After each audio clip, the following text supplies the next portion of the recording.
Hello, and welcome to the AAR recap of the Imperial Diplomacy Ice Cream Invitational game. My name is Tanglewood. I was one of the 5 people who won this game. If you recognise my voice, you might know me from the face-to-face scene, Robert Hillier, but I think Tanglewood is what we'll be using for the purposes of this video, otherwise it'll get very confusing. And we have with us 3 of the other 5 winners. And we're going to do a recap of the game, which hopefully should be really interesting and really cool as we go into the detail of what we think happened from our perspective. And we'll probably illuminate what we thought from things that I didn't know was going on the other side of the world and everything. So it's a learning experience for us as well, I think, hopefully. Do you guys want to introduce yourselves? Sure. I'm Tasnica. I was not technically part of this game from the start, but I will eventually be joining in near the end of year 1. Hey, I'm a complete Canadian.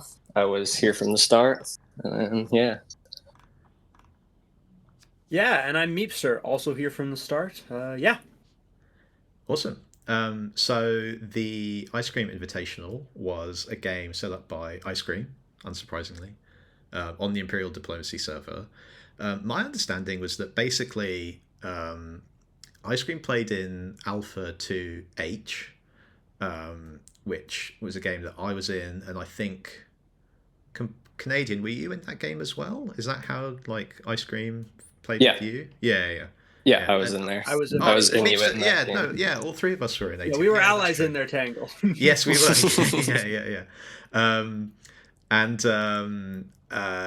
Ice Cream basically invited a couple of players from A2H that he played with that he thought were pretty good, and then also other people that he knew from the community who had a good reputation as a special invitational game.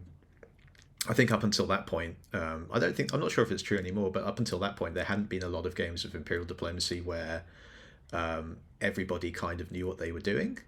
And so that was the idea of getting a group of players who had played the game before and were maybe a bit more experienced generally, and to kind of both test out the game and also just to have a fun time and seeing what quote unquote high level Imperial Diplomacy looks like. I think I certainly for sure did not play high level throughout the entirety of this game, but we'll see.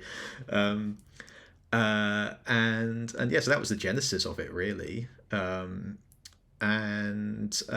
So do either of you guys want to jump in and talk about your country selection, like what order you put your powers in, why, and any general philosophy that you took going into the game? Yeah, so I picked Mughals mainly just because I haven't played this part of the map yet. I played Inuit in A2H, and then I was also playing a Mali game simultaneously along with this one. So I was kind of just trying to cover all the areas of the map. I put Mughals, Ming, Safavid all near my top 5, I think, just to try and get a power in that area. Cool. Yeah. And then I so my first pick in this game was England, and then my second pick was Sweden, and then my third pick was I think France, and then I think I had another 5 or 6 picks. And Tokugawa was my 9th. That's kind of a throw in there, as I saw it was I guess I could play Tokugawa. So I really had no idea that I would enjoy the position so much, even though I really end up did. But had no intention to play Tokugawa coming in there at the start. That's crazy. It was your 9th pick. Yeah, it's weird. Mughals I think was my first. Yeah, I did not pull well on the.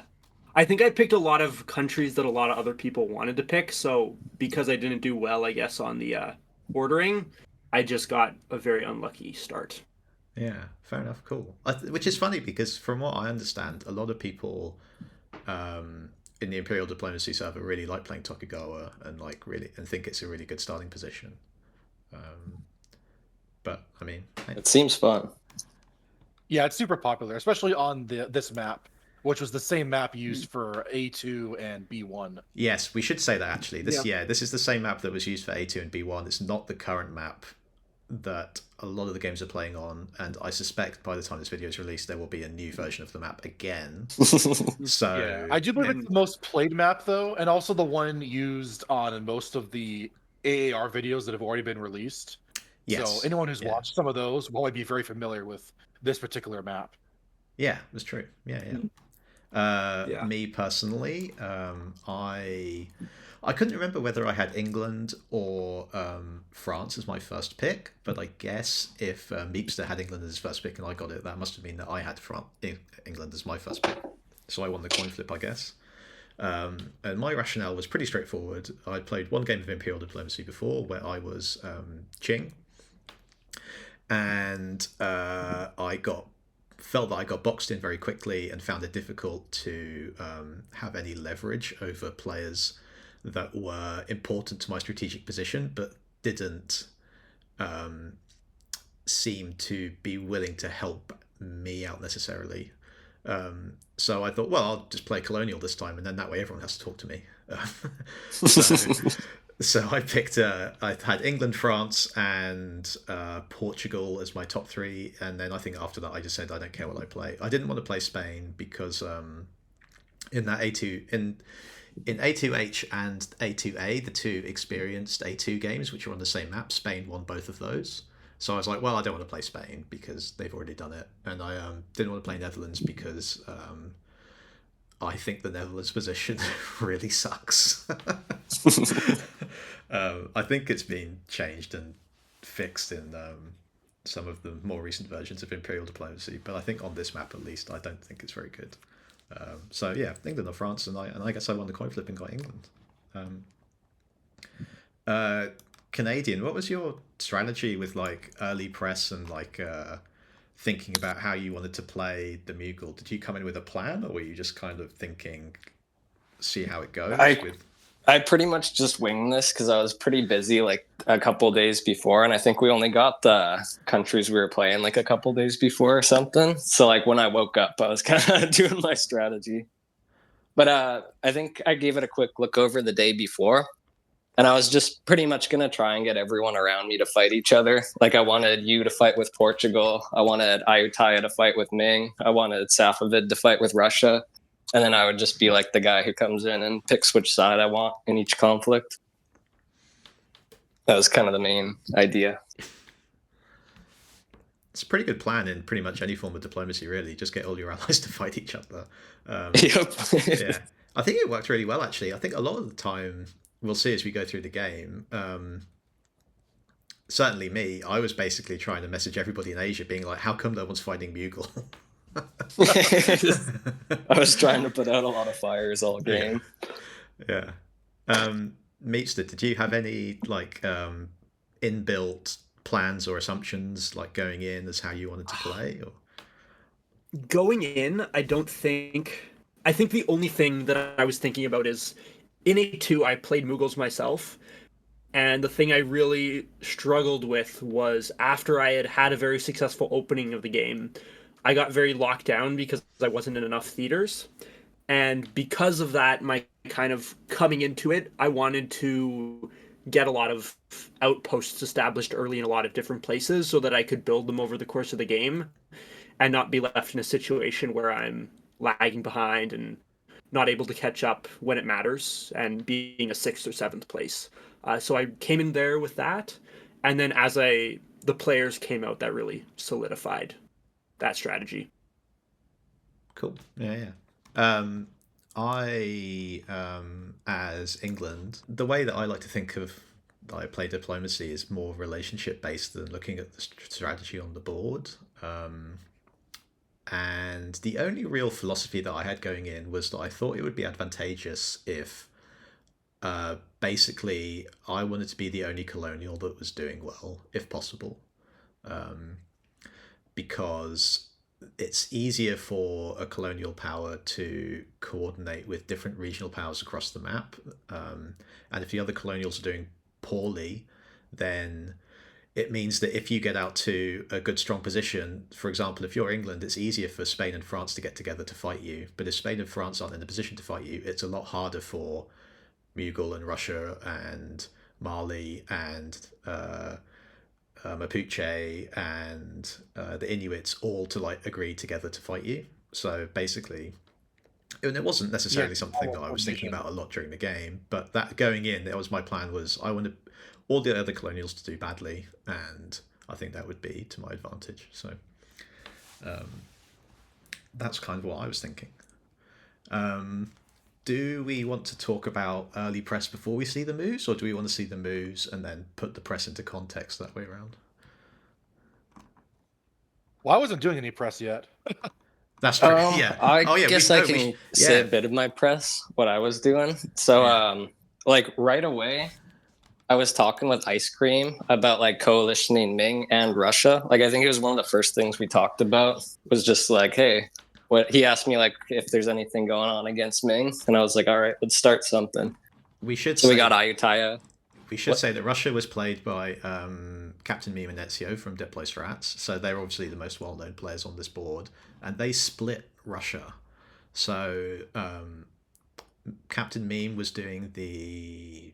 Which way round did they do? Was Meme the spring move? It was Meme did spring. Yeah. So Captain Meme was doing... Stab in the fall. Yeah. Although I think it was actually mostly Meme stabbing in spring, and then Ezio having to try to backtrack is kind of how it worked out, I think. So that's an interesting thing. So Meme was doing all the press and all the moves in spring, and Ezio couldn't say anything, and then they flipped, and Ezio was doing all the press and all the moves in fall, and Meme didn't have any control. That's worth pointing out. I believe they did a coin flip for builds. Yeah, they did. Yeah. But yeah, no. So in England, I didn't know too much what was going on in Asia in the beginning of the game, other than obviously the situation in India. But I did. Everyone told me there was a big Let's Coalition Russia plan in spring 42 before any moves came down. Was that real? Yeah, so that was real. So I was talking to like everyone about that. Well, King, Safavid, Ottomans, Poland, and Sweden were all pretty much telling me they were on this plan to attack Russia. And we were all talking to each other about it, but everyone was kind of 50-50 on whether they actually wanted to commit to it or not. Yeah, it's that scenario, right, where it's like, I'll go in if they go in, and... Everyone is saying that. And then everyone's going in at different times. They see everyone else go in, think they'll jump in now. Yeah. What I was hearing was Poland seemed to be like the swing. Kevin, who was playing in Poland, and Ambrosius, who we should mention, who also was one of the winners in this game, was in Austria.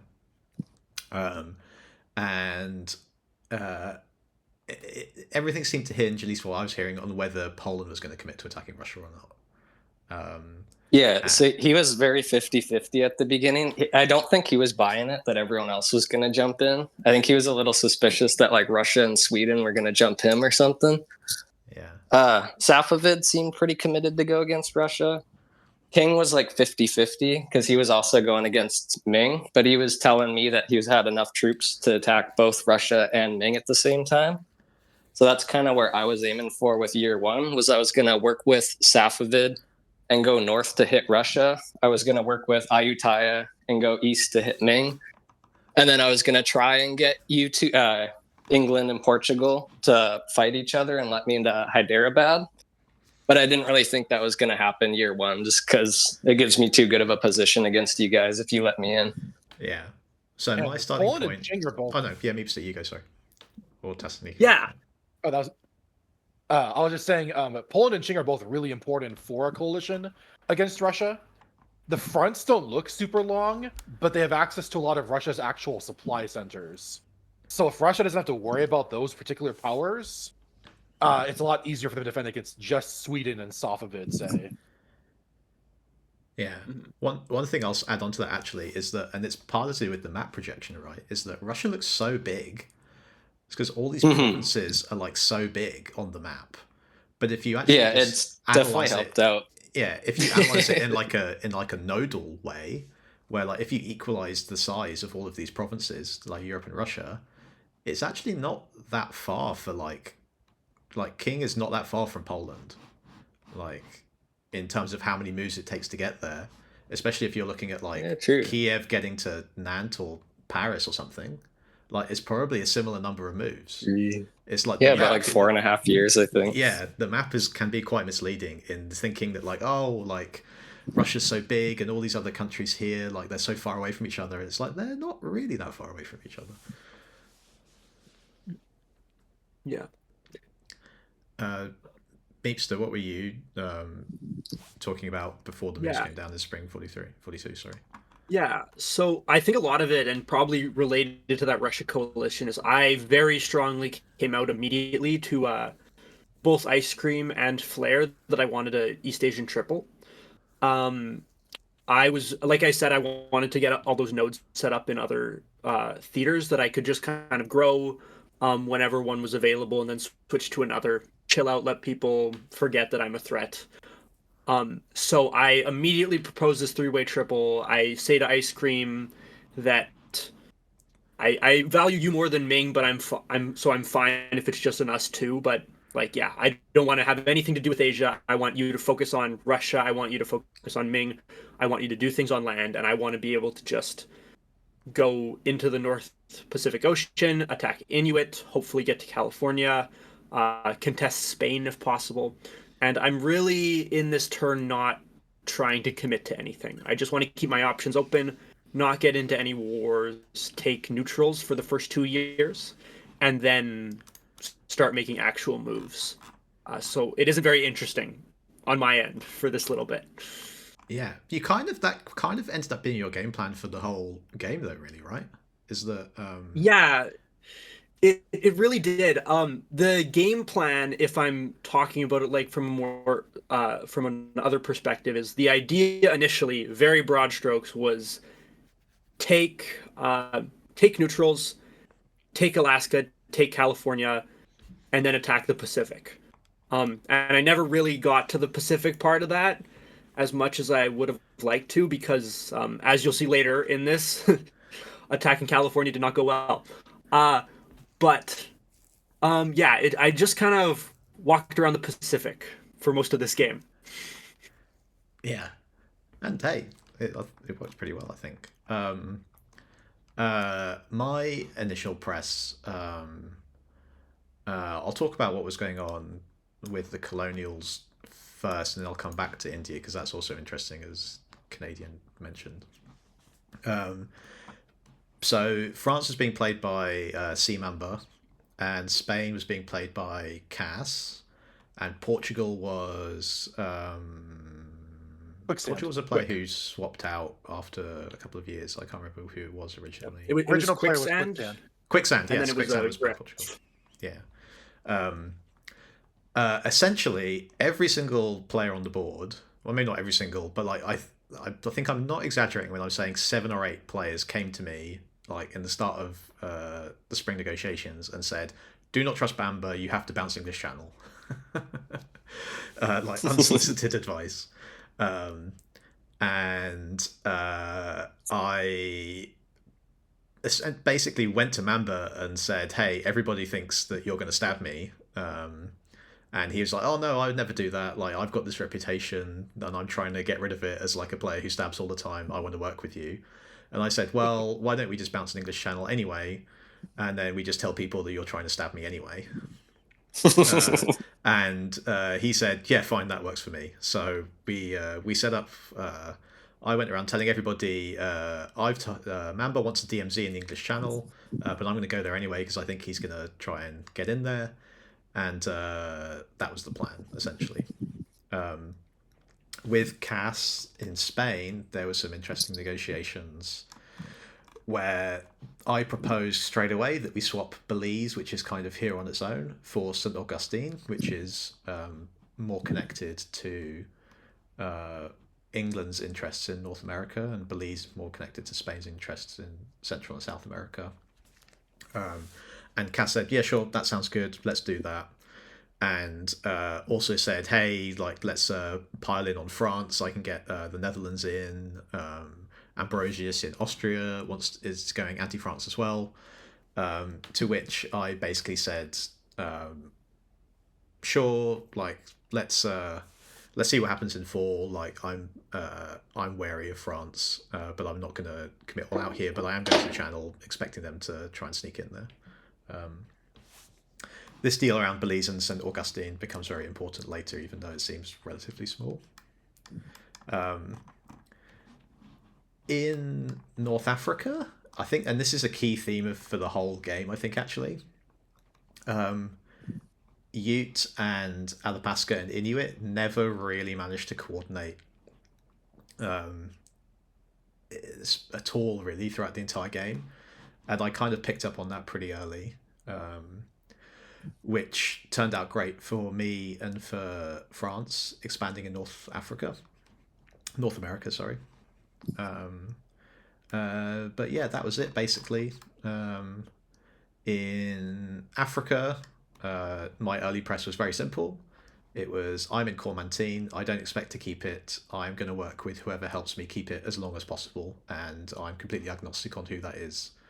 And was basically saying the same thing to Mali, who was Bumble, the Netherlands, who was that guy I think, was playing in the Netherlands, if I remember. Yep. Yeah.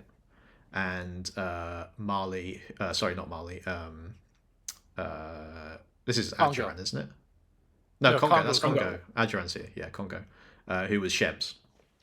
And basically everybody knew my position, which was like, I fully expect to have lost all my African colonies by the end of the game. I'm not counting on them. In my head, I'm mentally adding 1 to the number that I need to reach to get to VSCC. And all I'm doing is just trying to keep these as long as possible, and I will help whoever helps me keep them as long as possible. And in India, basically my thought going in was I played with Captain Canadian in A2H. We essentially fought for the whole game, but like he seemed like a good player, and I don't think there was any bad blood there. Like we were both just like, no, not at all. Both doing what made the sense for us, and which is perfectly fine. And so I was like, hey, well, it would be good to work with him and ally with him in this game instead. So that's basically what my thought was going in. Just be like, hey, we fought last time, let's just ally this time. Quick in Portugal was obviously saying that we need to hold a united front against the Mughals. And I was kind of playing it both sides, but I wasn't actively misleading anybody at this stage, I don't think. No, you're pretty straight up with me. Like you told me you'd be bouncing me in Hyderabad and stuff, and I understood it at the time too. Like it made sense for you guys not to let me in. Yeah, but I think I was saying it in a way where it's like, look, I'm going to bounce you in Hyderabad in straight up. Like, or Portugal's going to bounce you in Hyderabad, and I'm going to bounce you in fall. But like that doesn't mean that we're ruling anything out for next year. That kind of way. Yeah. Right. It's like bouncing Russia out of Sweden in Classic, right? Yeah, exactly. And the same way that like I set up like going to Capo Mule here, intending to bounce Mamba, which is just a simple. It's like, look, we're going to bounce here, then I can just take St. Anthony, and you can do something useful with Port Royal. Like it's kind of these kind of like obvious like moves. Cool. I think with that we can go and see the first moves of the game. So I guess if we start back in India, you can see that bounce in Hyderabad and Rajamahendri, and this is all fairly standard going for Madurai, and moves towards Ming, but not. It doesn't seem like Ice Cream really committed against them. They went to Gobi instead.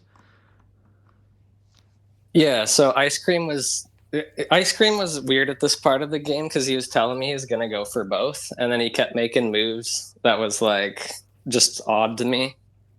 So I didn't really know what he was going for, but he was telling me he was going to bounce Ming out of like Hanyang, and then he would hit him with me next year. And then he was also making some deals with Russia or something. But yeah, you see a lot of this Russian. I mean, I guess kind of like what else are these armies going to be doing? But a lot of these Russian units moving south, right? Yeah. And Ming going in on Adapaska is probably the most notable thing that happens here. Yeah, so I should talk a bit about that because I feel like I had a pretty big hand in this. Flair came, I was talking to both of them and I was trying to get them both to hit each other really hard. And Flair came out with this exact moveset to me and sent me that map. And he's like, hey, what if I go for this? And I was like, sure, go for that. Like, I'll help you. I'll support you into Ave in the fall. I'll bounce Ayutthaya out of Pegu. And then we can go hit them from there. You support me next spring into Pegu. And then we'll just go on. And he was happy to do that. Ayutthaya, once he saw all these moves against him, he was instantly like, okay, I'm all in with you. I'll help you against Flair. And I can't it'd be too complicated to say all the little tactics I did here, but I was pretty much telling everyone in this area I was going to do a slightly different thing and like telling them I was getting slightly different info to try and get Ming and Ayutthaya as tangled as possible in war with each other. Yeah, because this is pretty great for you, right? Because you haven't committed to anything. You're doing the obvious things. You're taking the neutral, and you're going to Bay of Bengal. It's like, what else are you expecting me to do?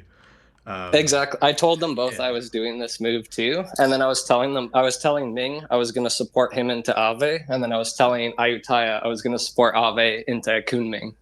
And I was also trying to get Flair to snipe Chiang Mai off of Ayutthaya, but that wasn't successful. Yeah. Yeah, this is an incredible Ming opening for Mughal.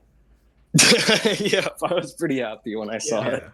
Yeah. I remember talking with Flair after these moves came out, and he said, "I'm feeling so good as long as Mughals don't stab me here. I'm like 100%. Everything's gonna be good." And yeah.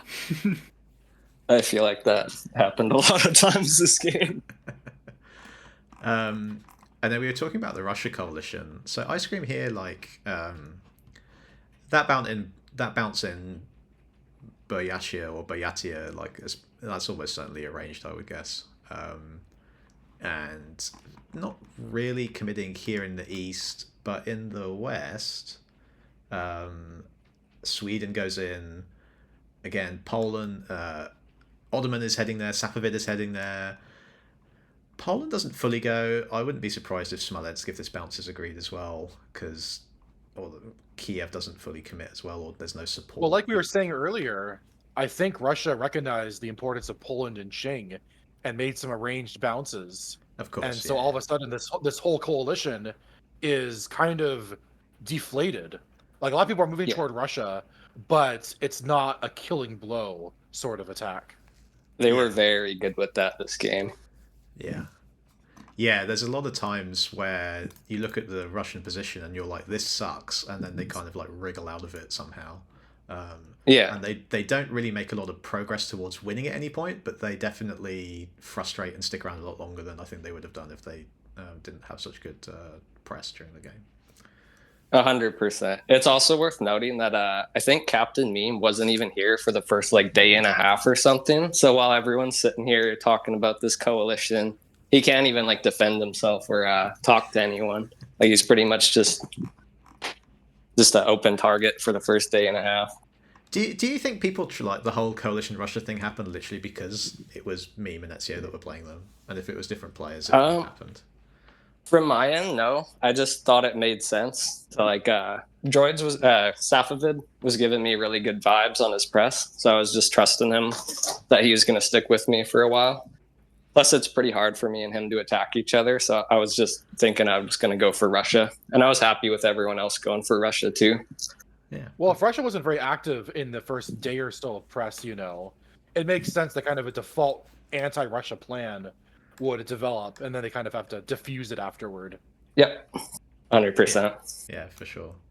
As I said, nothing particularly exciting happening in Europe, I don't think, other than again, arranged bout. This is all arranged, almost certainly. Ottoman kind of heading northward is notable, I suppose. Madrid to Navarre is certainly an interesting move there. Although, again, it's like, if you're not going to be attacking Portugal here, what else is Madrid doing, really? The bounce in English Channel, which, after this happened, I went around immediately telling everybody that that was not arranged. Although, reading through Mamba's press after the game, he was telling people that it was arranged. So immediately undermining your yeah, exactly. Yeah. And then then that got fed back to me, and then I had to be like, oh, I don't know why he's telling people it's arranged, because it definitely wasn't. He's just trying to save face, or it was all a mess. And at that point, I was like, come on, man, like what, like really, like. But anyway, and real great start to the friendship. yeah. And then in North America, yeah. And again, I was expecting to get bounced here, but Mamba moved out, and this was all basically divided up. France, Netherlands, and England all knew what moves everybody else was making here. And I mean, as England, I'd love to see the Saint Marguerite move. Like, of all the things Port Royal can do, all the awful places it can move to, Saint Marguerite is thumbs up. And I think Mamba was genuinely true when he said at the start of the game, and we'll see for his play for at least for the next couple of years. I think he genuinely was conscious of his reputation coming into this game as someone who is super aggressive, stabs everybody early in the game, gets into a great position, and then throws it all away because all of his lies come back to haunt him. And I didn't like play to it because I wasn't explicitly bringing it up to him, but I got that sense that what other people were telling me about him, that he was deliberately trying to play against type and like prove people wrong.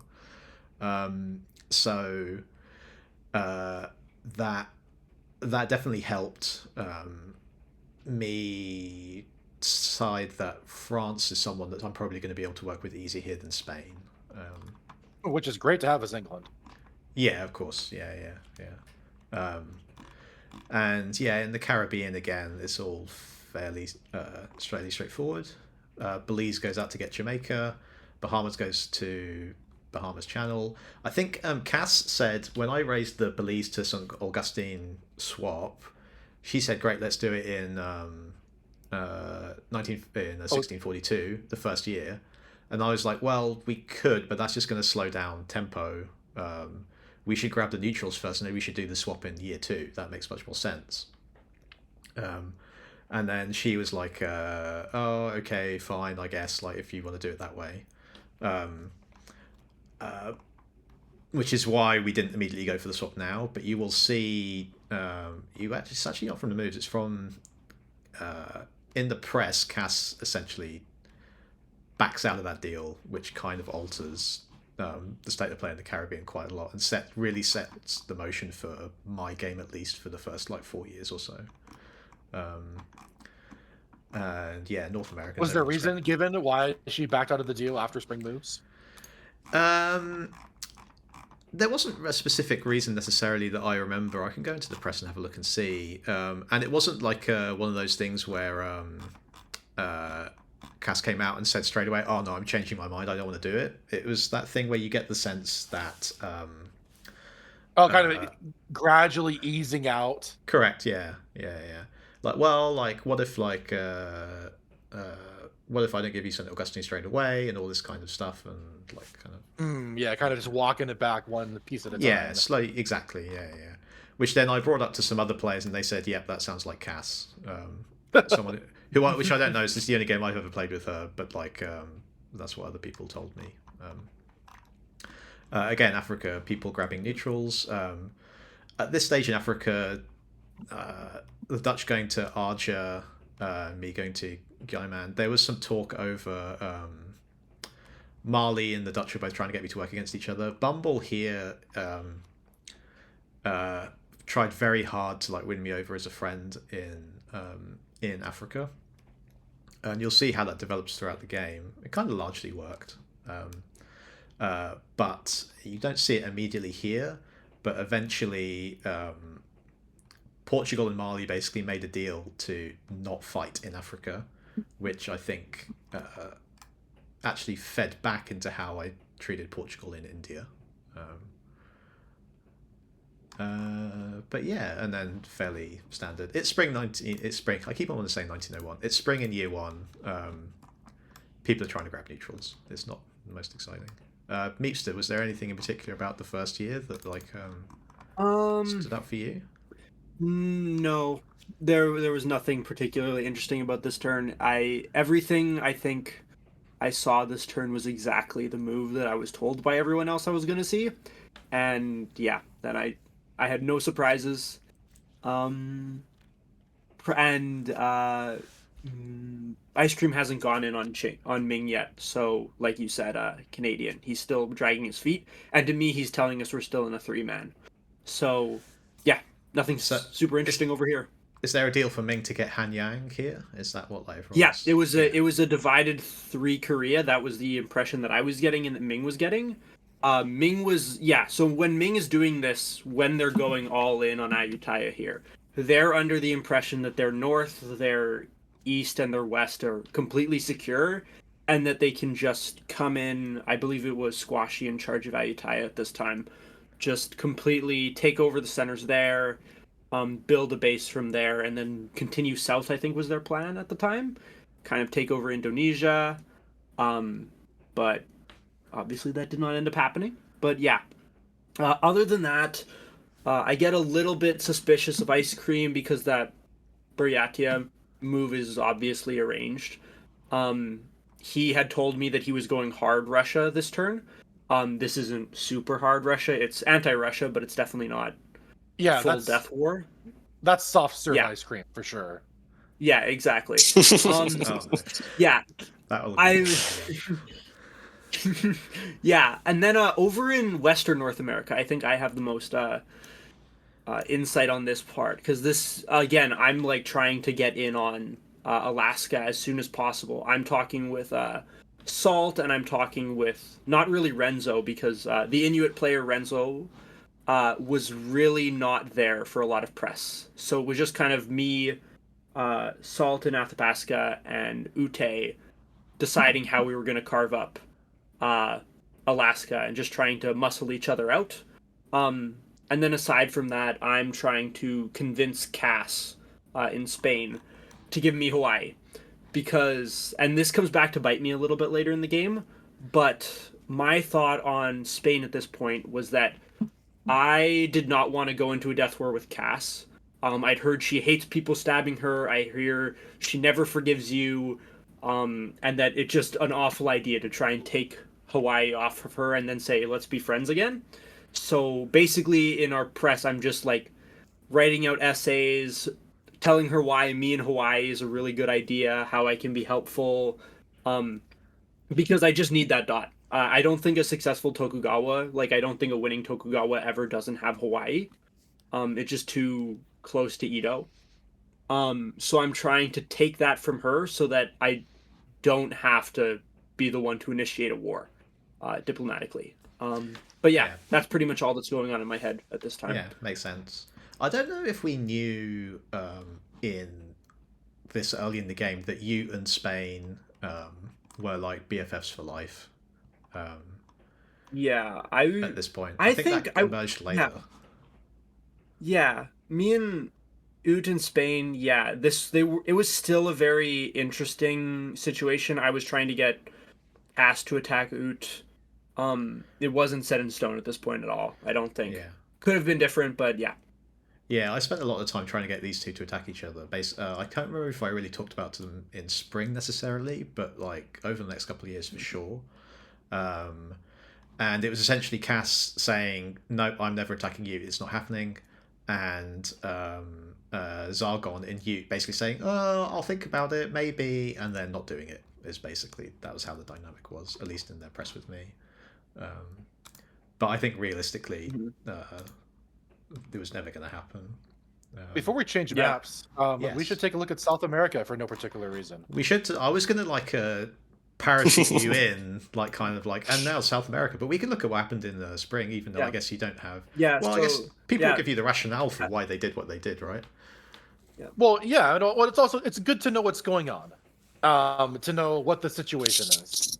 And the opening situation is Portugal, investing pretty heavily to the south, moving 2 units downward. We have Aymara moving to Nazca Ridge. So a pretty Spain-friendly move set from Aymara.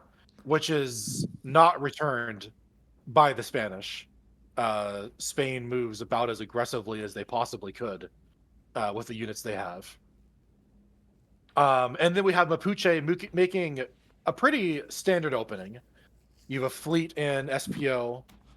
You've got 2 armies moving northward, not moving to Santiago, so pretty friendly to Aymara. And then you have a fleet that's going toward Almavinas, which either route is pretty identical.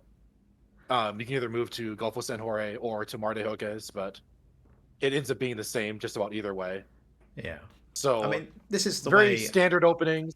Yeah. Yeah, go ahead. This is the way as Mapuche you guarantee 3, right? So you get Malvinas, you support yourself to Buenos Aires, and SPO picks up Gunai. Yeah. Gunai. Yeah. So Which is technically not guaranteed, but Portugal would have to go out of their way to screw you over. Correct. Yes. Yeah. You think they either go for Danny to get the core, or they get Wagaman, so they're in a position to take Gunai off you next year. But it's unlikely they go to Gunai. Yeah. Yeah, very unlikely.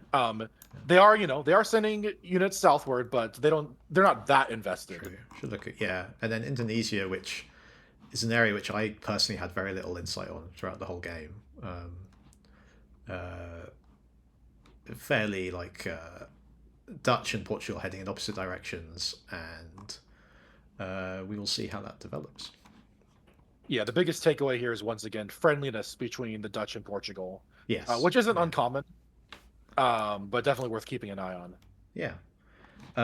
Let's go on to the fall moves.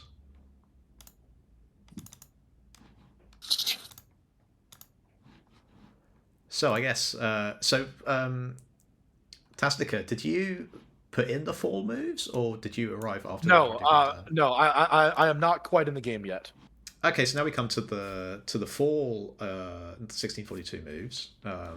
Look at all these comedy moves people are putting in to make our analysis more difficult afterwards. So irresponsible.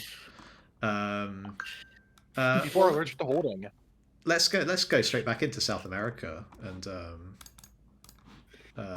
pick up where we left off, I guess.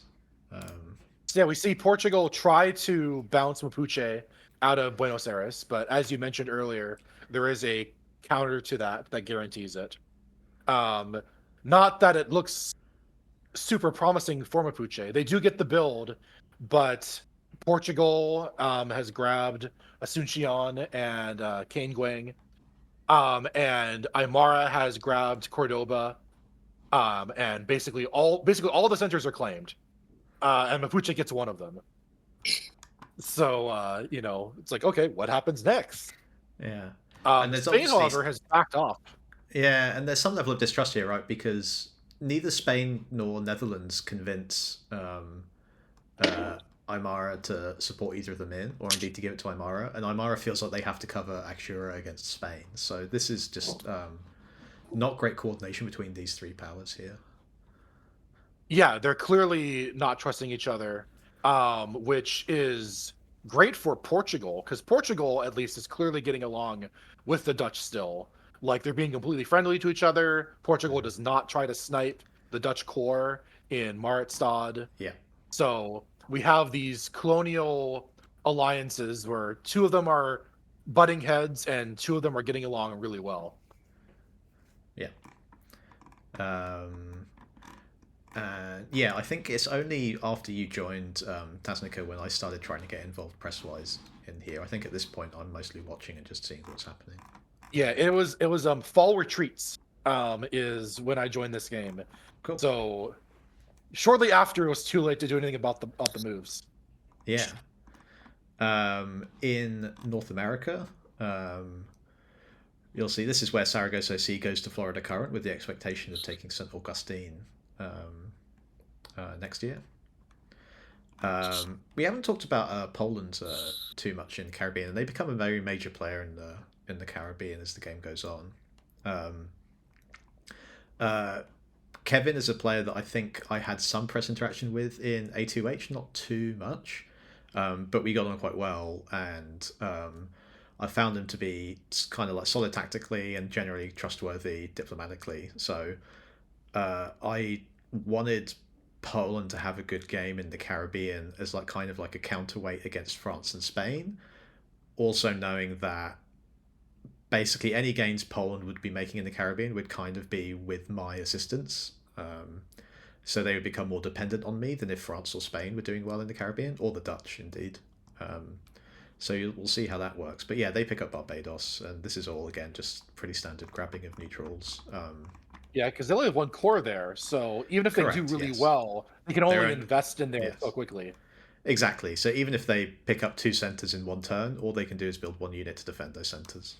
So yeah, the rest is going into Europe, where they can't threaten you. Yes, exactly. Yeah. And yeah, so and then just some coordination here. Inuit was Renzo was playing as Inuit, and I think was not the most active press wise.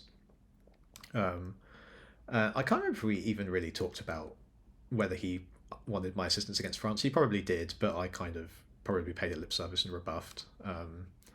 I was definitely talking to most people on the board here that I want to be anti-France, but I need to see commitment from other players before I go in, because it's exactly the same thing we were talking about with Russia, right? Where it's like, yeah, sure, I'll jump in if you jump in. I guess the only difference was I was not going to jump in even if other people did jump in, was how I was thinking. Because Mambo's was very very reasonable and understanding in press. This was all like coordinated essentially. I was telling people, well, maybe I go for Port Royal, but if he bounces me out, then I'm just giving up St. Anthony, so I'm just going to go to St. Anthony to get my guarantee, and so on. And well, I'm not going to go to the Channel again because he might just bounce me out, and so on. But you do see one interesting move here, which coloured my relationship with Cass as well, as the St. Augustine for Beliswap, which comes up in the winter phase. Cass orders Navarre to Bordeaux, after saying to me, at least for sure, that we need this anti-French coalition to go in. Ambrosius is all in. Note that Ambrosius is not necessarily all in. Innsbruck could go to Chur here to put extra pressure on. Instead it heads south. But orders Navarre to Bordeaux, comes to me and says, oh no, that was that was a misorder. I was changing my orders last minute and I mistyped it or whatever. And I don't buy it for a single second. And then in fact, another player, I can't remember who the other player was now. It might have been Quicksand actually in Portugal, but I can't remember off the top of my head. Says, oh no, that wasn't a misorder. Cass told me that they were putting that in. Yeah, Cass is a really good player, though I do recall her getting really sick or something near the beginning of this game. Yeah, so her actually misordering is a bit more believable in that context.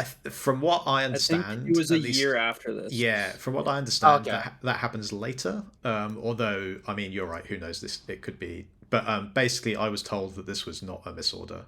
This was deliberate. It's probably true. Yeah. Yeah. Africa is fun, where I'm just holding in Guyman, and Mali and Dutch are just passing each other on the highway. Which is way better for Mali than the Dutch. Yes, it is. Yeah. And I think basically I said to both of them, I was like, hey, I don't know what the other guy's doing, so just do what you feel like you need to. Congo sniping Fernando Po here. So this is pretty terrible for the Dutch in Africa from the start. They lose 2 cores. So even though they pick up 2 centres, they can't put any more units down in Africa. You're also one of the few players who actually holds instead of ordering in an invalid move or something. yeah. That's effectively a hold. I respect the game, damn it. And you see Portugal here goes in on Poland. And this is part of that agreement that I think I mentioned earlier, where Mali and Portugal basically have a non-aggression agreement in Africa. And Poland will lose their African dot very early on. And I don't think it works out very well for Portugal. It does not. No. So it's incredible for you because you get to be friends with all of them. Yeah, but as I said earlier, at this stage, I'm in my press to everyone in here. I'm just saying, look, I just want to keep commenting and Gyoman, and as long as I can, and I'm not going to take anything off you guys. I'm not moving aggressively towards anybody. I just want to sit here and keep on my dots, and I'll use that to build units elsewhere. And it worked. You got to build and freaking what is it? Asia is empty as a result of these moves. Yeah. So that's just an incredible West Africa position for England after 1 year. Yeah, it works out pretty well. CompleteCanadian, do you want to talk about your fall moves? Yeah. So it's pretty much just a continuation of the last turn. You and Portugal are sort of working together. I should mention that at this point, I'm really trying to work with Tanglewood a lot over Portugal because I've heard from multiple people. I think Safavid, Ayutthaya, and England all told me Portugal's telling them that he wants to expand very heavily into India and he wants to attack me. Whereas they were all telling me that England was like open to working with me and might be down to actually do something. So I was like, okay, I'm just going to throw my lot in with England here. I'm not going to like mess with you and go to Andhra Coast or anything. Like I'm going to try to be nice and try to get you to attack Portugal with me the next year. And then I was also hearing Safavid was telling me he was going to attack Portugal. I think Ajuran was telling me she didn't like what Portugal was telling her about what he's doing with his moves or something. I think Congo was also telling me she's going anti-Portugal. I think the original Mapuche player was telling me he didn't like Portugal or something. So I was hearing so much anti-Portugal shit over the board that I was like, all right, I'm just going to go in with England and hopefully we can wipe Portugal out with everyone else. Yeah. Yeah. Anything you had? No, that tallies with what I didn't hear so much there was a rumor going around at this stage, which I might have had a hand in starting, that Spain, Portugal, Netherlands was the big colonial alliance. That and it was really Spain and Portugal, and Netherlands was kind of along for the ride. And I spent not a lot of press, but like enough press telling people that I think Spain and Portugal are sticking together. They want to kill France, and those are the people that we need to be wary about. In terms of spreading anti-Portugal stuff, that's kind of the extent to what I did. But yeah, it was very much like I was definitely leaning towards working with you over Portugal, again, because of what I said right at the beginning, that I didn't want any of the other colonial players to do well. Yeah. And I think I was pitching to you, like, hey, let me just keep like these like four or five dots here, and I'll just build fleets for the rest of the game. And I can send my fleets into Indonesia or into Africa away from you, and then you can just like have a safe border. You don't need to worry about anything here, and you just build armies and just head north. And that was a pretty sincere offer from me. I would have 100% stuck to that, I think. We'll see in the game whether that eventuates or not. Yeah. Elsewhere though, yeah, the Ming coalition pretty much went down very well. Not 100% how I liked. Like I wanted Lan Na to go hit Chiang Mai and stuff just to make Ayutthaya a little weaker.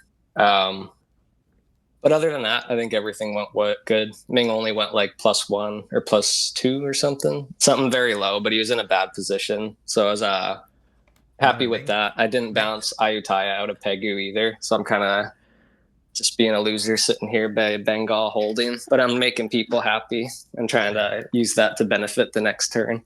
Ming is level here. The Russian. What was that?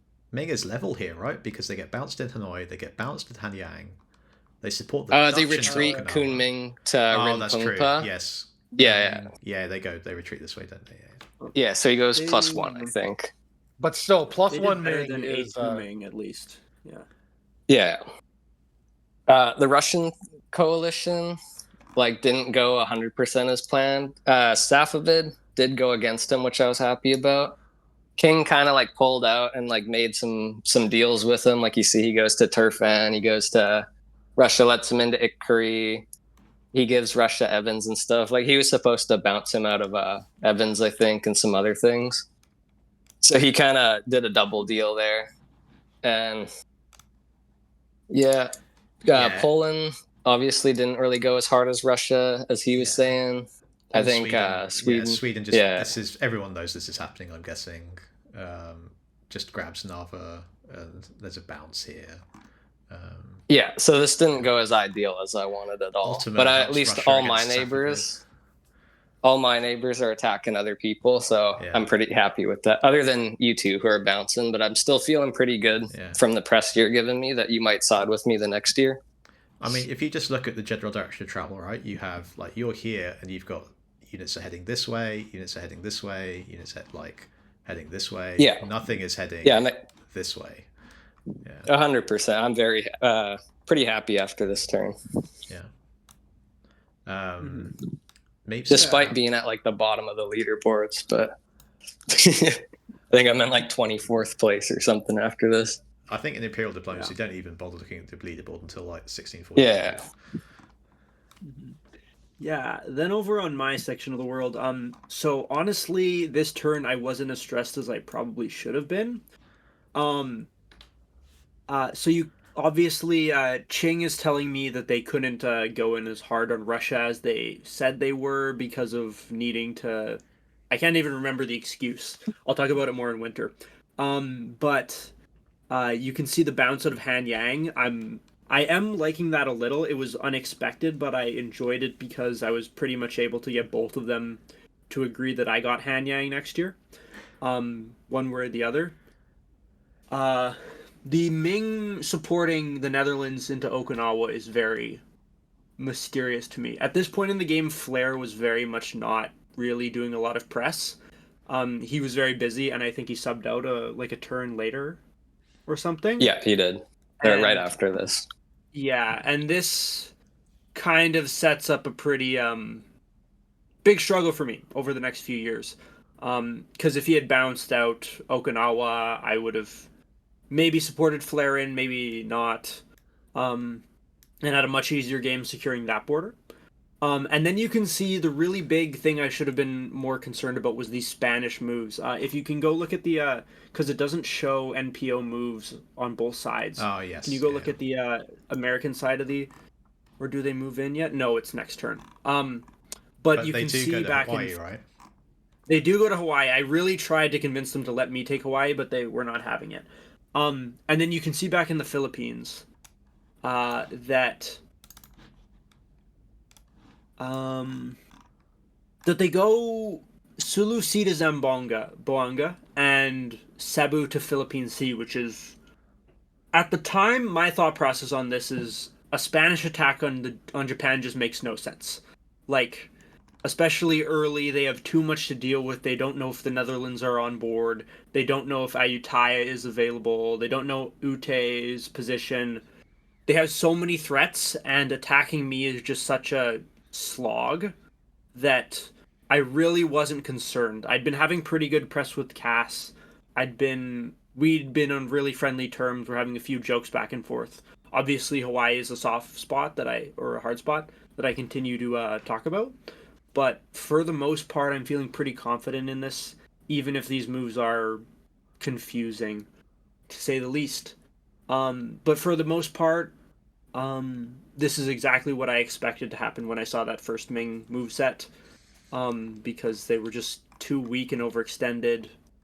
And then over in Western North America, back over there, we can see that I'm starting to talk about getting into Alaska. We're starting to have this coalition talk with Ute and with Athabasca on how we're going to carve things up. And we're just trying to get into positions this phase to make sure that next year we can just settle in, and then I'm going to try and go over the north of the Arctic, maybe try and... I think for a little while I was trying to snipe the British Islands. Just as a little fun detour. But that, yeah, for the most part, nothing crazy over here. Yeah, looking at this again, this is actually quite passive from Mamba here, holding in a Tubeway, rather than grabbing Iowa here. I guess you just get kicked out next year probably, but definitely not immediately. Yeah. I guess you're right about trying to change the reputation thing. Yeah, yeah, yeah, yeah. Oh yeah, now I remember actually this moveset here. That guy in the Dutch was really pressing me to go for Mont Royal and like push it this way, and I think my excuse was I didn't know if Seneca was going to go back to Mont Royal and we would bounce and then I wouldn't be able to get my army out of Portland. So I did this way to put 2 on Mont Royal for next turn. Again, with the intention of never actually taking Mont Royal at all. But conveniently Right, putting 'cause armies in position against Philadelphia and New Amsterdam. the Dutch and French are clashing at this point, right? Yeah, they are. I mean, they're not aggressively moving against each other, but they're not like coordinating really. Oh wait, no. What am I talking about? Ghent goes to Paris. Yeah, that's about That's, as that's anti-French somewhat as you can aggressive. get. Just rolling through Might Paris. Yeah. have been a Become a tease. misorder. I don't know. Yeah, I've completely forgot about that. I think I'm trying to remember if I knew that this was happening or not. I think I might have known that it was happening. That's a great way to ensure that France stays your best friend. Yeah. My press with that guy in the Netherlands was actually really good all game, and I think we got on really well. And I think if we played again, we would definitely be able to work together really well. But just the way that and there's maybe some preconceptions going into the game, but as England, I was like, well, the Dutch are there for the taking, especially in North Africa, North America and in Africa. So I didn't really plan on working with the Dutch under pretty much any circumstance, as long as I could get France on board. But yeah, sorry that guy, but you'll see, we do some fun stuff later on in the game when we kind of get back on the same page in Europe, just to kind of annoy Austria.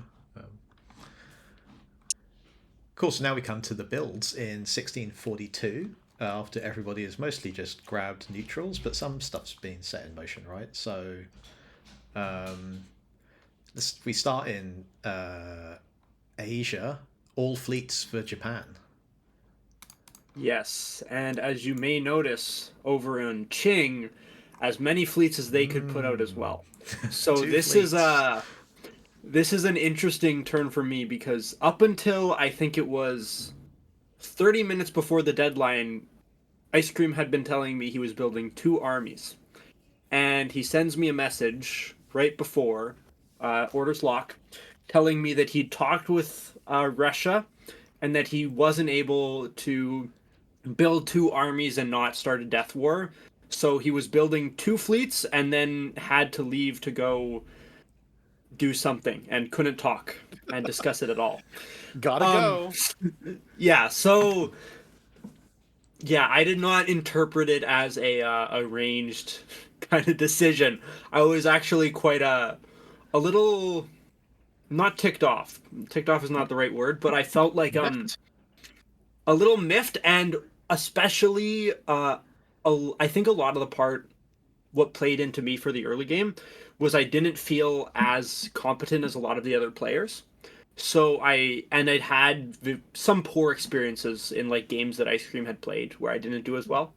And in our previous game we'd played together, I had kind of let him stab me very badly, and then I lost the game off of it.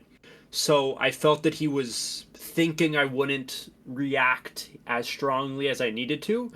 But as soon as I see this move set, I basically say, "Oh yeah, I completely understand. I totally understand that you had to leave immediately and we couldn't talk at all. I know you were very busy, but regardless, I need to treat this as a complete stab, and I need to do the moves that will keep me safe. I'm going to be forcing Oriental Sea in spring. If you want to remain allies, I have a move set for you that involves you disbanding one of your fleets in fall." And Ice Cream, for his part, says, "Okay, yeah, that's totally understandable. I will do those moves that you say." And I can't remember the exact order set, but I'll be able to tell if he sticks to it when we get to them. Yeah, I mean, in this situation, Yeah. right, you basically have to just be, okay, I'm supporting myself to Oriental Sea, Etzo's going to Strait of Tartary. And Yeah. like, what else do you want me to do? Because those fleets are the one in Chengjing. You could justify if you're like, I want to Yeah. get some play on Beijing, going to Yellow Sea. But the one in Haishenwai, it's like the only reason you put a fleet there is because you're saying I'm attacking Tokugawa. Well, Yeah. especially paired So- with Spain's builds. Because Yes. Spain's like, Yes. yeah, I'm leaving Ayutthaya alone. I'm being super peaceful with Indonesia. So either you're turtling, or you're building two fleets and attacking. Going well, in on probably Japan. probably Japan. Yeah. Yeah. For sure. So yeah, as you can see, I'm not sure if it's happening over on the other side of the board as well, but these are, well, no spoilers, but these are yeah. Ute also builds two fleets here. Yeah. I should just divert here for a little quick note because this is going to affect North America. I'm not sure if you were aware of this, Tangle, but this turn basically Ute says to Salt that he is taking Chilcotin, and that's the prerequisite for their alliance. Like that Salt is never going to be allowed to have a coastal center, and that he's willing to trade something or support him in, but he needs to have that Precourt off of Salt's hands. That's interesting. And Salt basically agreed with it, or like kind of felt that he had to. Salt's opinion on these kind of things, from what I've gathered, is that he will agree to anything. If you try hard enough to convince Salt on any particular point, he will agree eventually. But at a certain point, he's just saying it to placate you and is completely declared for war. And from my press with Salt, yeah. Oh, yeah. Salt's always going to agree with you. Whether or not he actually follows through on it, he'll decide later. Yeah. So he tells Zargon here that, yep, totally, Chilcotin's fine. I'm telling Zargon that's a complete load of something. He's obviously going to stab you. He's not going to accept not ever having fleets ever. You need to build an army, obviously. Obviously, the goal here is build an army so that you can fight Salt and not contest me in the Pacific. As subtext. So, yeah. Other than that, though, yeah. Just kind of the starts of a coalition building this winter. Yeah. I mean, and I guess we can segue. We're just a random sample of players. Yeah. Yeah. We can leave on. Yeah, who knows how we'll go for Tokugawa. Yes. Yeah, and then so this is I mentioned it a couple of times, but like Augustine for Belize, and I found the actual specific press that I spoke to Cass about, where basically I say, what are your builds in the Americas? I'm building in Bermuda, Barbuda, and Bahamas. If you want to do the St. Augustine for Belize swap, don't build in St. Augustine. And then Cass says, oh, I'm not sure, not feeling good right now. To which I say, okay, that's fine. I'll build in Belize, and we'll figure it out. And then Cass says, no, I'm still doing the swap. I just don't know what my builds are. And there's a bit of back and forth, but eventually, when the builds come down, Fleet in St. Augustine and Fleet in Saltillo and East Coast Mexico City, ringing Gulf of Mexico here. Plus, also, you see fleet builds here for the Ute. It's pretty clear at this stage that what's going on. And at that point, it's like, okay, I guess this is an England-Spain war in the Caribbean. And that shapes the next couple of years in North America as to the direction of travel. Which means that I feel like I need Mamba on my side, both here and also in the Caribbean. And Mamba's builds are great for you. Like, armies, like, does he build any fleets? I guess he builds one down in South America. But, like, other than that. Yeah. And Panama North Coast as well is important. That's important to point out. Oh, yeah. Spain just throwing them down. Yeah, exactly. Yeah. So at this point, I was still kind of trying to play both sides with France, like staying on the fence where like France wants to work with me, I'm happy to work with France, but there's this supposedly anti-French coalition that's happening. If it really does happen, then that's fine. I don't mind if other people are attacking France as long as they're not attacking me. That doesn't really bother me. But yeah, once these bills come down, it's like, okay, it's EF versus Spain, and that's what's going to happen. We see in Europe as well. Mamba puts down fleets in Bordeaux and Marseille to try and like pressure, get into the Mediterranean, and this whole like 4 builds at home for Spain. Plus, however, Portugal 2 armies. Yeah, never a good sign for Spain. No, and I think that was a bit of a misread maybe by Cass there. Tasnica, you joined the game gloriously. You ride to the rescue Yes, of Mapuche. I am now actually here. Yeah. Here are my opening impressions. So I come into this game. I'm already knee deep in a colonial game that I'm playing simultaneously. I show up here. There is no void, so I have 0 notes whatsoever from the previous Mapuche player. I just have press and the recent fall moves to go off of. And move-wise, things aren't looking very great. As I commented earlier, Portugal and Aymara, which are Mapuche's 2 starting neighbors, are putting pretty much maximal pressure in terms of their opening moves. Press, however, is a bit more nuanced. Aymara is actually claiming to be super friendly toward me. They go on this pitch about how they've always wanted to try to make a Mapuche-Aymara alliance work. It's kind of an unconventional alliance, at least on this map. And but they think it can be done, and that we should absolutely work together and forge a long-term alliance. Meanwhile, Portugal all but directly says his game plan is to eliminate me. Like, he doesn't literally say it, but it's, if you fill in the gaps, it's like, yeah, sorry, buddy, I'm gonna kill you. So, diplomatically, my options are pretty clear. I'm going to try to side with Aymara and either deflect Portugal or fight him until I somehow win. So I use my 3 builds to put down a pair of fleets, 1 on each coast, and an army in the middle. Hopefully it'll work out for me. This is basically as friendly as you can be to Aymara, right? Other than, I guess you could do 3 fleets, but like... I could do 3 fleets, but like... I don't trust Aymara that much. They are in Cordoba, and having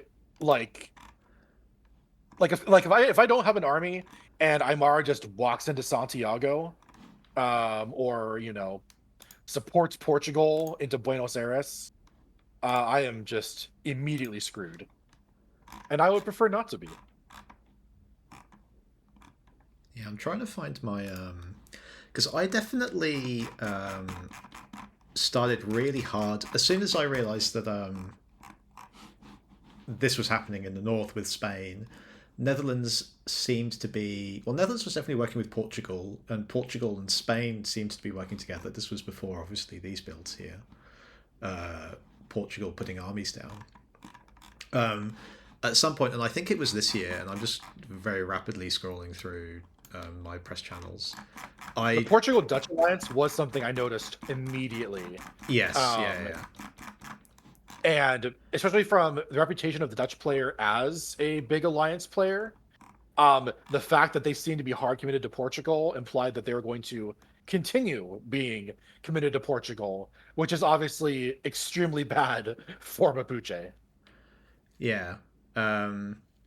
Okay, it actually starts after the bills come down. I kind of like, when you join the game, I like sending you a message like saying, hey, how's it going? I think you and Aymara should work together. But it's like after we see these builds, I work really hard on you. I sent a couple of messages to you, but I sent a lot more to Aymara, basically trying to make sure that you two work together.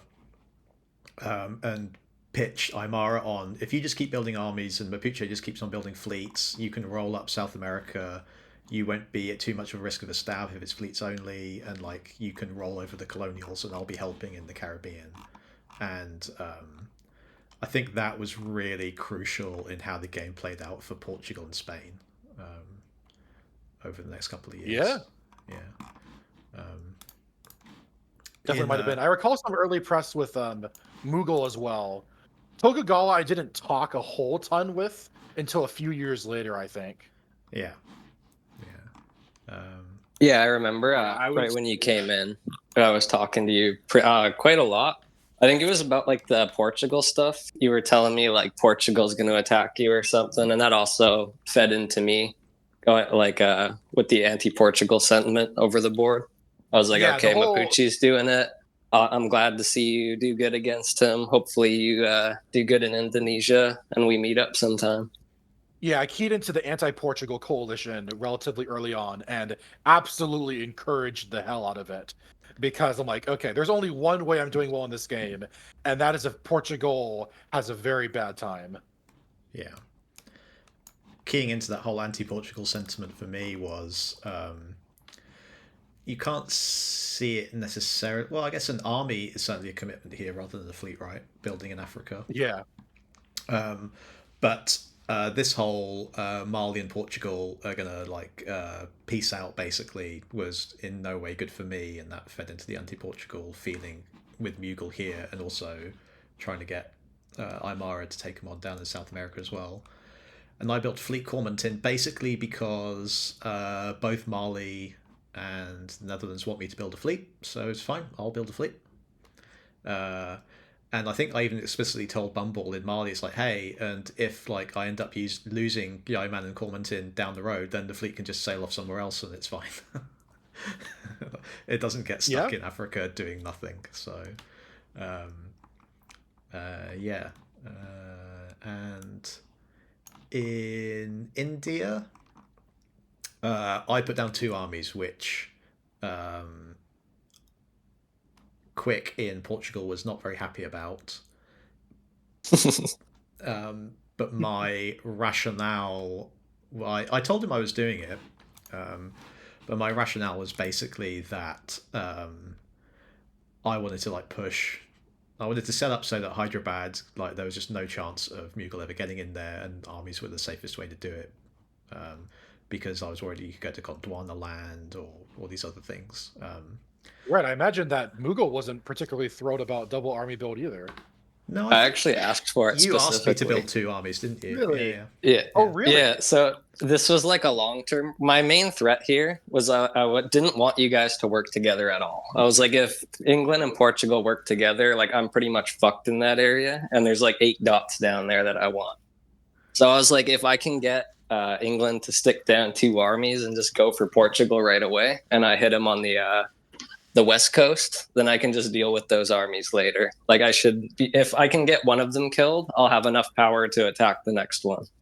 Okay, so yeah, so the unit composition doesn't really matter all that much if you can break up that critical alliance. Yeah, that was the whole goal. And two armies is a problem for future me. Yeah. I guess we'll see how well it worked. Yeah. Oh yeah, you only went +3 in year 1, didn't you? Yes, but you have basically Kathmandu in pocket here, so it's not. Yeah, not terrible. Kolkata, I didn't really need as a spot to build anyway right now. Like I got a fleet sitting in Bay of Bengal, and I'm planning to work with both England and Ayutthaya, and I can't really do much against Dutch, so not much I can do there. Other builds are pretty straightforward. Portugal's like the only obvious threat to Mughal at the moment as well. Yeah, he's the only one who's actually, I'm hearing that's going to attack me and wants to attack me. I think what I was saying to Portugal was like, if I build army here and Masulipatam, then I could go Rajamahendri to Orissa and backfill it, and then maybe this is what I was saying, but I can't remember off the top of my head. I'd have to go back and check. And across the rest of the board, fleets from France in Bordeaux and Marseille is a bold statement of intent. Right, especially after losing Paris. Yes, yeah.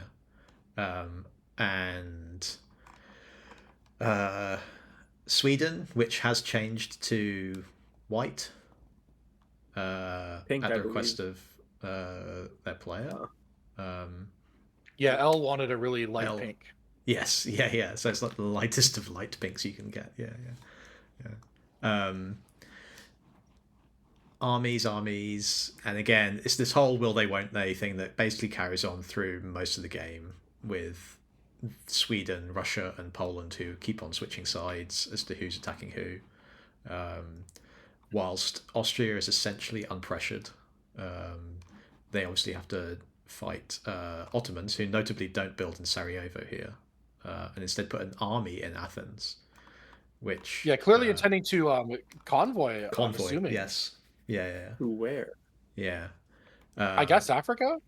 Maybe maybe move the fleet to one of the adjacent seas and convoy into what is that, Tripoli? Tripoli, yeah. I guess, but why not leave the army Sarajevo then have the option to defend Croatia if you're getting attacked? Anyways. Yeah, I'm assuming they weren't getting this. attacked. Yeah, I remember seeing this and thinking this was very puzzling. Yeah. Obviously, some kind of agreement with Ambrosius. You'd have to think so anyway, right? Yeah. Other notable thing, I guess, King of Prussia in Abyssinia, 4 armies. I think basically, I guess I'm maybe the player. Maybe like Canadian might know more about kind of Central and Eastern Africa than I do, but Africa essentially quickly devolves into Congo and Adjaran versus Mali and Abyssinia, and there is lots of swapping of these kind of centers in the border between those 4 countries throughout the entire game, and nobody makes progress against the other. And that's basically what happens for 10 years. Yeah, that's pretty much my read on it too. Yeah. Cool. Okay. Well, let's go and see what. Never get involved in a land war in Africa either. Yeah. Exactly. Yeah. Yeah. All right. So the moves in spring 1643. Whoops. No, those are the winter builds.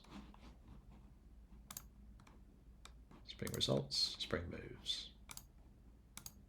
I believe this is still 1642. 1643.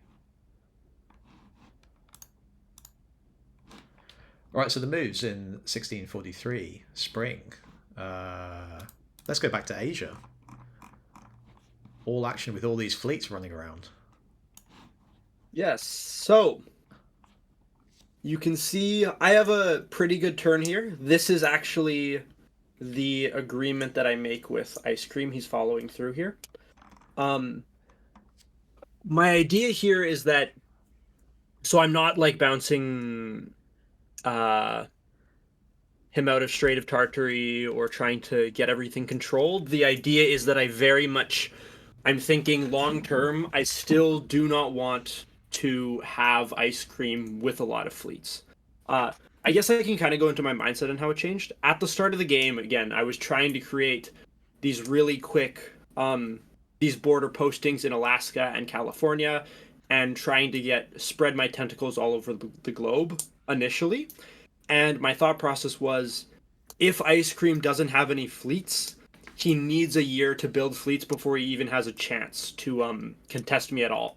So as long as he doesn't build any fleets in Haitian Y, then I'm pretty safe. I'm not really at risk of him stabbing me while I go for other things. But the second that he puts down this Haitian Y fleet, suddenly I need to deal with it and I need to get it destroyed before I can move on and do other things. And secondly, it really slows down my movement. Like, I would have really liked to see Kyoto go to Kyushu and put pressure on the Philippines, or have Izo go to the North Pacific Ocean and attack Alaska or California really early. And that's really slowing me down and making me think that I'm going to probably have to stab Ice Cream here sooner rather than later. So my idea at this point is, get Ice Cream to do the moves we agree on, blow up his fleet. He's agreed to blow up the Strait of Tartary in winter, and then probably stab him from there. Try and get a convoy down from Oriental Sea or Strait of Tartary. And yeah, so that's how I'm thinking on Qing. More in the south, you can see really good progress from me getting into Okinawa, me getting into Kuroshiro Current, Hanyang. I'm really... yeah, 2 huge diplomatic wins for you, where like you get yeah, it was Ming to put you into Okinawa and into Hanyang. Yeah, I was honestly really worried here that Ming and Qing were gonna ally here. I can't remember why exactly, but for some reason I thought it was a really good move for both of them. I mean, but Qing they had don't just dumped those 2 fleets down, and Ming needed allies desperately. Yeah, so I was freaking out about that because I knew that I wouldn't be able to survive that alliance. But Ming doesn't decide to stab and instead does these moves, which I'm more than happy to see. The Spanish moves I am less happy to see. You can see Manila going into Luzon Strait, Philippine Sea going into NPO 5, Zamboanga going into Philippine Sea. On the other side of the board, you can see Hawaii going into one of the NPOs, I believe. I can't remember which one it is. It might actually be NPO 2, which is... No, it's NPO 3. It's 3. But honestly, in hindsight, I really don't know how I see it. At this point, I still don't think Spain is attacking me. I just really had it in my head that a Spanish attack on Japan just doesn't make any sense. You get too stuck down in it, and you die, and there's no point to it. I mean, in fairness, what did she have? She has like 2 fleets on Edo and that peninsula. Koryoks? Yeah, 2 here on Edo. Yeah. And so could force Kuroshiro Current if they wanted. Yeah. Yeah. So in my head, I'm thinking, okay, well, who cares? It's whatever. We'll come back from this. Wait, does Okinawa get destroyed? I can't remember that I did that, but yeah. Oh, it does. Yes, it gets popped. Yeah. And right after Ming supported them into there too. Yeah. So at this point, I'm thinking Cass doesn't attack me. I'm making huge moves in Korea. I'm getting Okinawa. I can't remember what turn it is at this point, but I basically tell the Netherlands, I am taking Formosa. There's nothing you can do to change that. I am going to take it. And that's just going to be how it is. I'd love to work with you in Indonesia, attack Spain if you need me, but I'm taking this. And that is an awful diplomatic blunder on my part, because from here, the Netherlands makes it a mission to just make my life difficult. And I think that might have been a lot earlier in the game, actually, like in 1942. But yeah, so then over in the Americas, how are things going? I get into Chukchi Sea. I get support for... Oh, no, I don't. Oh, yes, I do. I get into Chukchi Sea. Because Amulet supports you. And Yupik gets tapped. Yeah. So I'm making good progress there as well. Athabasca and Ute want me to try for Yupik, I think, but I just, in fall, I believe I just go for the easy neutral. So overall, other than this Spanish moveset, which they say is just to attack Mapuche or Aymara, I can't remember which, I'm feeling really good this turn. I'm feeling really confident. You can see that Athabasca did indeed do this stab on Ute, as was pretty clear that it was going to happen. And the Alaska partition plan kind of falls apart diplomatically as well, which you'll see later. It's what I said at the start of the game, where like my insight, and I'm sure your insight will be similar, is that basically Inuit, Athabasca, and Ute all 3 of them never agree to get on the same page at all throughout the entire game. It's really just that the Inuit player wasn't there for most of it. He wasn't sending a lot of press, and then Zargon and Salt's personalities clashed a lot. I think they just like every turn they would make a deal, and then every turn they'd make a deal, and then one of them would stab or back out of it, and then like rinse and repeat for basically the whole game. When did Inuit sub out? I think ultimately there were 4 different Inuit players in this game. There were 4 Inuits, yes. Yeah. When did Renzo switch to Hun? I think, or was there someone? Or was Hun number 3? There was someone between. Hun and Renzo. I can't even remember who it was. It was like for one turn. Yeah. I think I made a deal with them. They broke it. And then it was Hun, and then he broke it. Yeah, we'll get there. Okay. But yeah, not a very consistent Inuit, to say the that's least. for sure. Yeah, yeah. Yeah. In North America, you can see here that yeah, and this is the solidification of the Ute Spanish alliance. Yeah, just in case it wasn't obvious yet. Yeah, exactly. Yeah, obvious enough after the build's right, but then the moveset like carries on.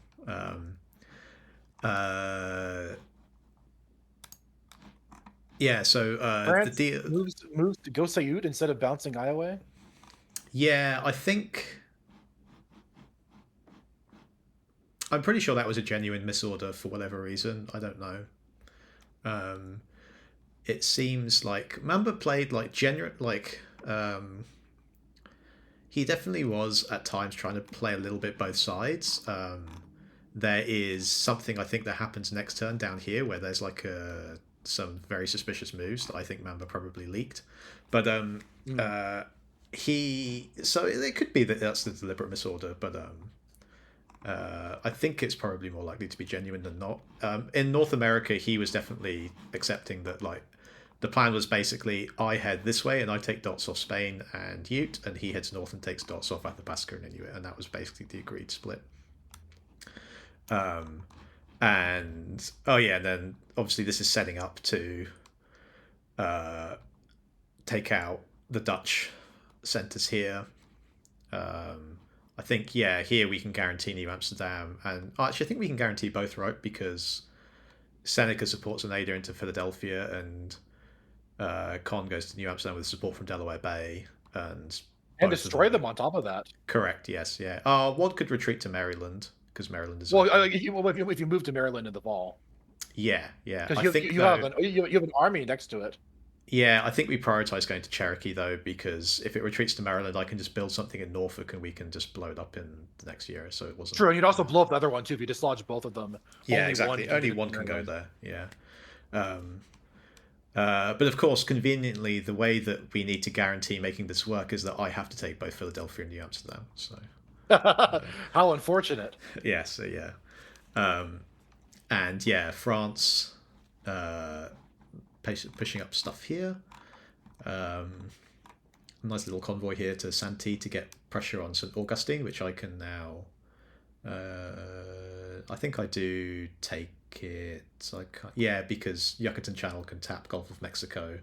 Belize is lost anyway, so I think I just give it up in order to do that. You basically forced the trade that you originally agreed on. Yeah. So it's like, well, we agreed to it, so let's just make it happen. This is something I tried to do a lot during several times during the game, which was that getting armies into North America, if you're making progress this way as England, is quite tricky because you've only got your corps all the way here, and if you're on the front line, getting them, it takes a long time for them to get anywhere useful, and so several times I was like building an army in Bahamas, or I think at one point I put an army in Barbuda, I think. Basically, to try and convoy it directly to the front line somewhere. Yeah, in my England game, which I was actually in the middle of at this time during the ICI, I made a bunch of corps on the east coast of North America. Like I cored Catawba like year 2, I think, and I cored St. Augustine and even Chitamacha later on. Yeah, no spoilers, but I never core any province at all this whole game. Oh wow. I didn't even realize that. Yeah, not through any deliberate policy of like thinking it was worthless, but just it never made sense to do it at any point. Which is ironic because you're making 2 core orders right there. Yeah, right now on the there's 2 core orders on the board. Yeah. Do I actually finish coring St. Anthony? I don't think. Oh, I can't remember. Maybe. Yeah, we'll see. Oh, there was lots of times where I put a core order in spring or I put a core order in fall. With the intention to not actually follow through with it the next turn. Oh no, fair. It's just fun. Yeah. It's like, I never cored into this whole game. Yeah. Yes. Yeah.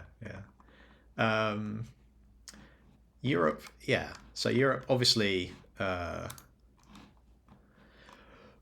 these Portuguese armies were not faint. This is actually anti-Spanish, making sure they get into Galicia, putting 2 on Madrid.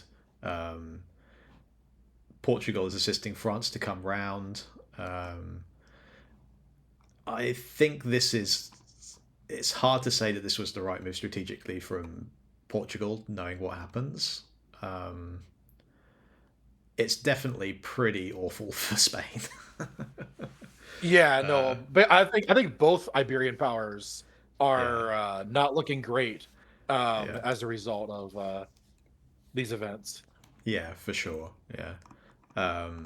And so this whole thing with like Sweden and Russia was interesting. I had pretty good relationship with Russia the whole game.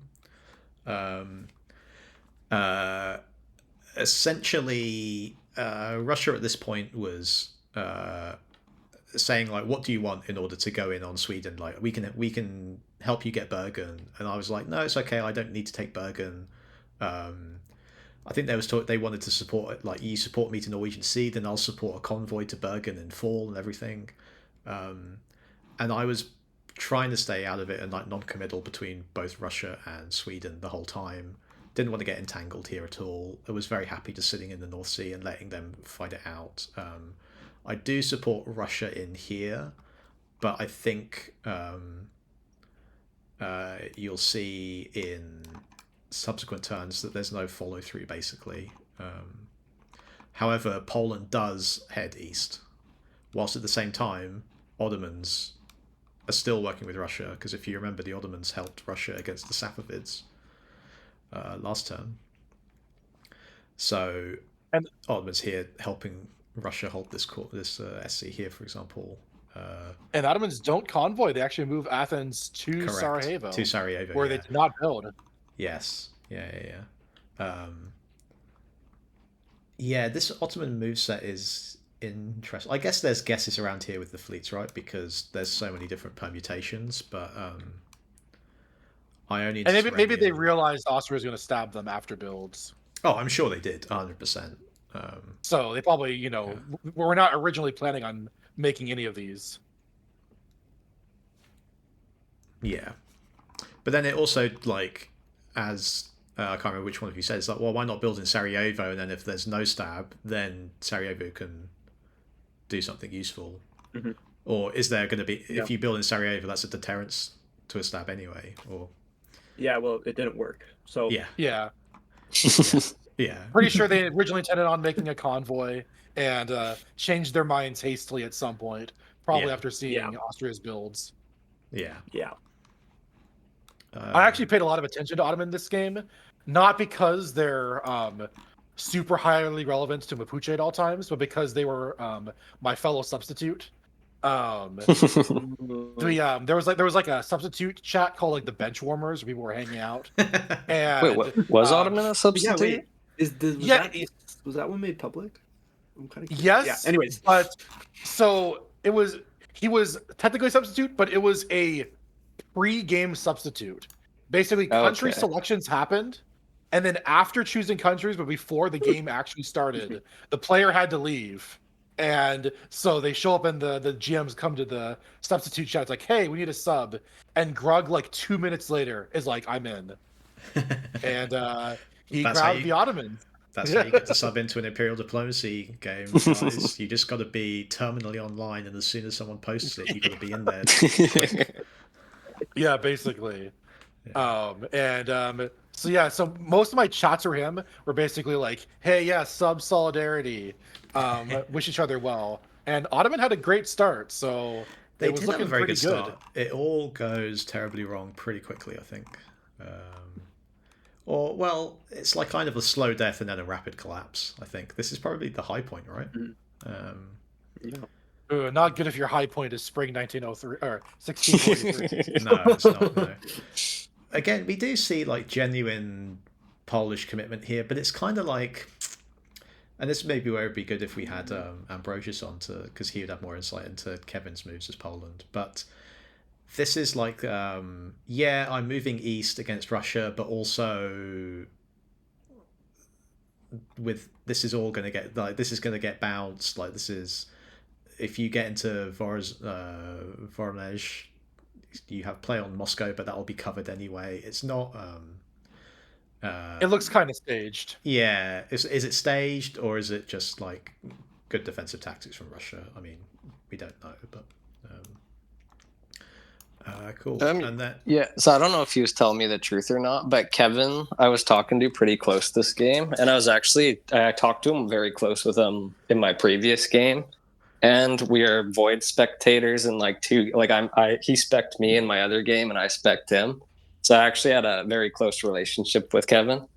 He told me that he was fully committing against Russia here, and like everything everything he did, and everything he did after that showed me that he was telling the truth. But I don't know if he actually did make these bounces or not. But I do think he piled in here like one turn too late. If he would have did this a turn earlier, I think we could have done a lot more damage to Russia. Yeah, I think that's right. I mean, it's easy in hindsight when you see the moves on the board, right? But Kiev supports Smolensk to Kursk surely is a better option here, because then that's guaranteed to go, which means that Vilno to Smolensk is guaranteed, unless Russia bounces that for some reason, which you think would be unlikely. But then if they do bounce that, you're in Kursk anyway, so they need to cover Moscow next turn, which means you get into Smolensk the turn after. So Does Jassy get destroyed here? The Polish army, does that get destroyed? No, it can retreat to Kiev. No, it retreats to Kiev because Kiev goes to Voronezh. Yeah. Oh, Kiev he got in. Yeah. Okay. Well, ironically enough, if Kiev had supported Smolensk, Then it would have been destroyed. You're quite right. Yes. Yeah. Yeah. So there you go. Maybe he was playing 40 chess all along. Yeah. Russia doesn't get every guess right though, because Turkestan gets dislodged and Turkmenistan gets into Kazakh. So this is a pretty awkward position for them still, with an army in Voronezh next to Moscow, an army in Kazakh next to two centers here, and Turkestan as well. They get Khiva, but like, can they hold it? We'll see. Yeah, I guess this is a good point for me to jump in. Yeah. So this move to Turkestan, I actually think, is one of my biggest mistakes in the game. Originally, I wanted to just support Kabul up to Yarkand for spring, and then get supported into Turkestan in the fall. And Safavid was fully on board with that. Eventually, I can't remember why. It was like a couple hours before phase, and I was talking to him, and he eventually convinced me to attack Turkestan in the spring. And then I was going to support him into Khiva in the fall, and we were going to have a little more tempo to push north on Russia for the next year. I knew Yarkand was free for me to walk into just based on press and stuff, but I still didn't want to commit against Russia that early, just because I didn't want to... I didn't want to make Safavid too powerful, and I didn't want to piss Russia off right away, because at this point I was still telling Russia that I was going to attack Safavid with him. So this kind of showed my cards like one turn too early. Yeah, because if you take Yarkand and you set this all... I mean, you could even let Safavid order the support, but you just don't follow through, right? And then... you support yourself to Yarkand and you just tell Safavid, oh, sorry, I got some intel, or I just had a feeling that Russia was going to try and bounce me in Yarkand, so I just committed to that. Don't worry, we can still do it next turn. He was actually fine with me going to Yarkand. Like, that was the original plan. And then I can't remember what he was going to do. He was going to bounce Khiva or something like that. And then he was going to support me into Turkestan in fall, and I was going to support him into Khiva the next spring. But just based on like what he was saying, and he did a really good job of getting me to trust him a lot. Like, I was giving him a lot of info on what I was getting around the board. He was telling me a lot of stuff, so I trusted him. And I was like, all right, I'll do this, and he can get Khiva this year, and then we'll have a little more tempo to push north after that. Well, that's probably the key right there, right? Because if you don't trust Safavid that much, then going in against Russia in the spring is a pretty questionable decision. Because 100%. I still regret it hard. But like, it makes more sense if you're really on board with Safavid. Yeah. And this is not a great turn really for Safavid, right? Because they put you into Turkestan, but there's no expectation that they're going to take Uzgun, right? So So they get Khiva, but then they're not making any progress here because Ottomans are helping Russia. And there's these bounces here, and Portugal is getting out into the Strait of Hormuz, which means they have 2 on Keshem. So Bandar needs to support that, but then that risks this Baghdad fleet getting out. So this is it's not amazing for Safavid, really. Oh yeah, if Mughal hit Safavid hard right now, they'd be in big trouble. Yeah. Yeah. The problem is I'm a little bogged down doing other things. Oh yeah. And then in the south, Safavid's also very hard for me to attack. Like I do try it later on, and he also tries against me. But just based on this geography, like it's pretty hard. I think Meepstir also played Mughals, so like unless one of them is totally collapsing, like it's so hard to make any progress. I would need Safavid to be getting killed by Russia and Ottomans. The best stab I've ever made in my life was in the, and all it managed to take was Herat and Bandar, and yeah, it's just hell. Yeah, because there's all these like 1, 2, 3, 4 border provinces like between like all of your SCs, right? So yeah, just so much dead zone. That's the main reason why I trusted Safavid so much too, because I was looking at that and I was like, he's probably looking at that too, and he probably doesn't want to fight me. So like, I think it would just be better for both of us to stay out of each other's hair and just work together. Yeah, and we had ideas to attack Portugal and shit together too. So when you saw that I put these moves in and followed through, you were like, I was very happy. Like, cock-a-hoot. Yeah, I was like, all right, sweet. Portugal's gonna die. Like we can go from there. Yeah. I think I told Portugal that I was going to Polygar. To bounce. I think I told Portugal I'm going to Polygar, and I might have said that I was bouncing in Hyderabad, or I might have just skillfully avoided mentioning whether I was going to Hyderabad or not. But this bounce was quote unquote arranged. But obviously everything else. I mean, Quick is not a dummy. I'm sure that he thought that precipitated me attacking him. But yeah, piling on Portugal for sure. And yeah, I guess we didn't talk in the East about Cheng's moves here because they're definitely fighting Russia now after the peace of the first year. Yes. Yeah. So this is like a kind of a theme where people jump in and out against Russia the whole game. So now King actually does try to go for Russia, but he gets double dealed a bit here. Like you see, he just tries to walk into Evans. I think they had a deal where Russia was going to walk out of Evans back to Yakutsk or something like that, and he does. King doesn't. Chukchis or something. Yeah, this is I can expand I think on this one. Yeah, because the pro-Russian move this turn was those builds that Qing put out. So Russia, I think that Turfan was agreed, but everything else was like, okay, yeah, you'll take Turfan, I'll take Evans, and then Ice Cream just went so much farther. Which is another reason why I wasn't really worried about an attack at this time. Yeah. The Turfan thing was agreed because said he was going to go attack Ming with that unit. Mm-hmm. Well, he does also stab Ming. Like Qing makes these anti-Tokugawa moves and then stabs Ming in Russia. Like what a turnaround for Tokugawa. Yeah, I'm loving it. Yeah, and I'm still can't believe that like you got Ming to support you into 2 different dots. I was so worried about Ming. Whilst they are clearly being like assaulted from all sides, and like they desperately need the builds, but they're giving them at this point. My offer to Ming is just I'm like I promise to keep you alive. Like the offer and the press strategy that I was going with for here was like, yes, you could probably sneak away Amami. You could maybe sneak away Fusan with a snipe and the such. But at the end of the day, those dots are going to get retaken. And I don't have enough strength in the south to like just overwhelm you. I would need to fight a war with Spain. I would need to fight a war with Portugal, maybe some other people. So my agreement with Ming right here is that I'm going to get Okinawa. we're going to put you in Taiwan, and then we're going to go south to the Philippines. Yeah. And you're going to stay alive for the long term. And he's pretty willing to take that deal. And this is the solidification of the Mughal Ayahata alliance that basically lasts for pretty much the whole game until right near the very end.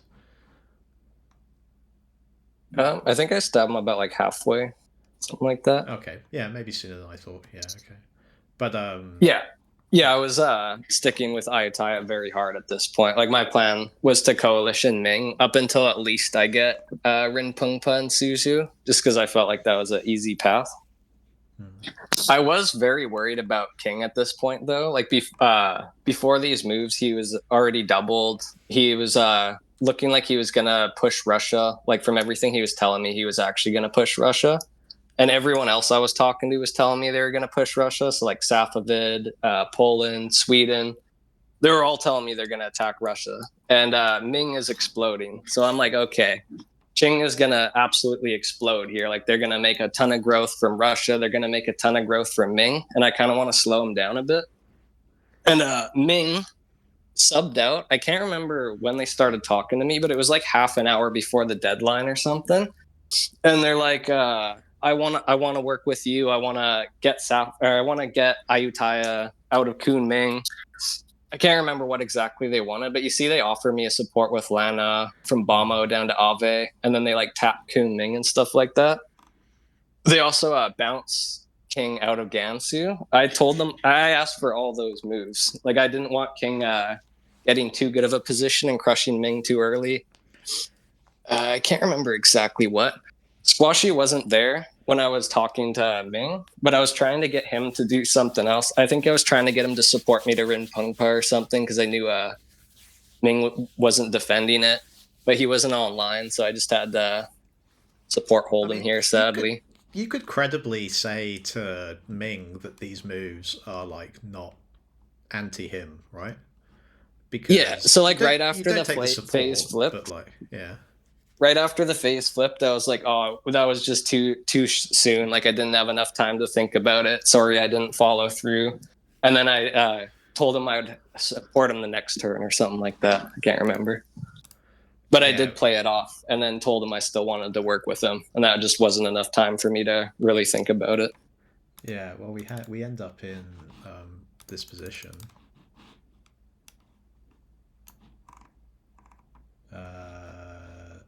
63 full position. Yeah. Yeah, I can't. What did I say here? I would have to see the moves again to see like what I was trying to go for. Yeah. But it was something like I was going to help him get back Kunming, and I was going to go for Ave, or I can't remember. Yeah, but I mean, if you just look at like I mean, this is the thing about diplomacy, right? Is that it's the relationships and it's the positions on the board, and it's how you prioritize the difference between those two. Because if you look at the positions on the board, I mean, Ming is just like hanging on by a thread here. Like this army, they're completely like toast. so out of position. And it can't really do anything to help, and completely surrounded. So, which is why.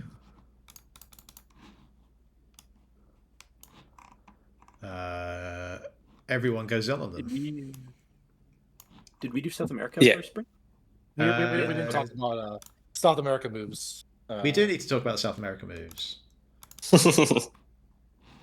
Like cool transition, but just a little foreshadowing. Theater. Tasnica is actually playing now, guys. Yeah, I am actually here now. All right, so I am relevant. I promise. Yeah, South America. In spring 23. Yeah, so I make a deal with Aymara. The Santiago move is arranged because I'm going to be taking Cordoba. And in exchange for me getting Cordoba, I am helping him get into Asuncion. Which is a good thing because Portugal is in fact attacking me. He sends 3 fleets my way in the South American theater, and also tries to take Buenos Aires, which I fortunately support hold. I don't believe I told Aymara how I was taking Cordoba, just that I was going to get it. And I think he expected me originally to take it from Ranquel, but obviously I'm glad I did not do that because I would have lost ground to Portugal otherwise. Meanwhile, in Australia, let's see if I'm faring any better there. Oh, nope. Portugal was putting 2 on Wagaman. So while I do walk in, he can just guarantee kicking me out or make a play for Gunai if he so chooses.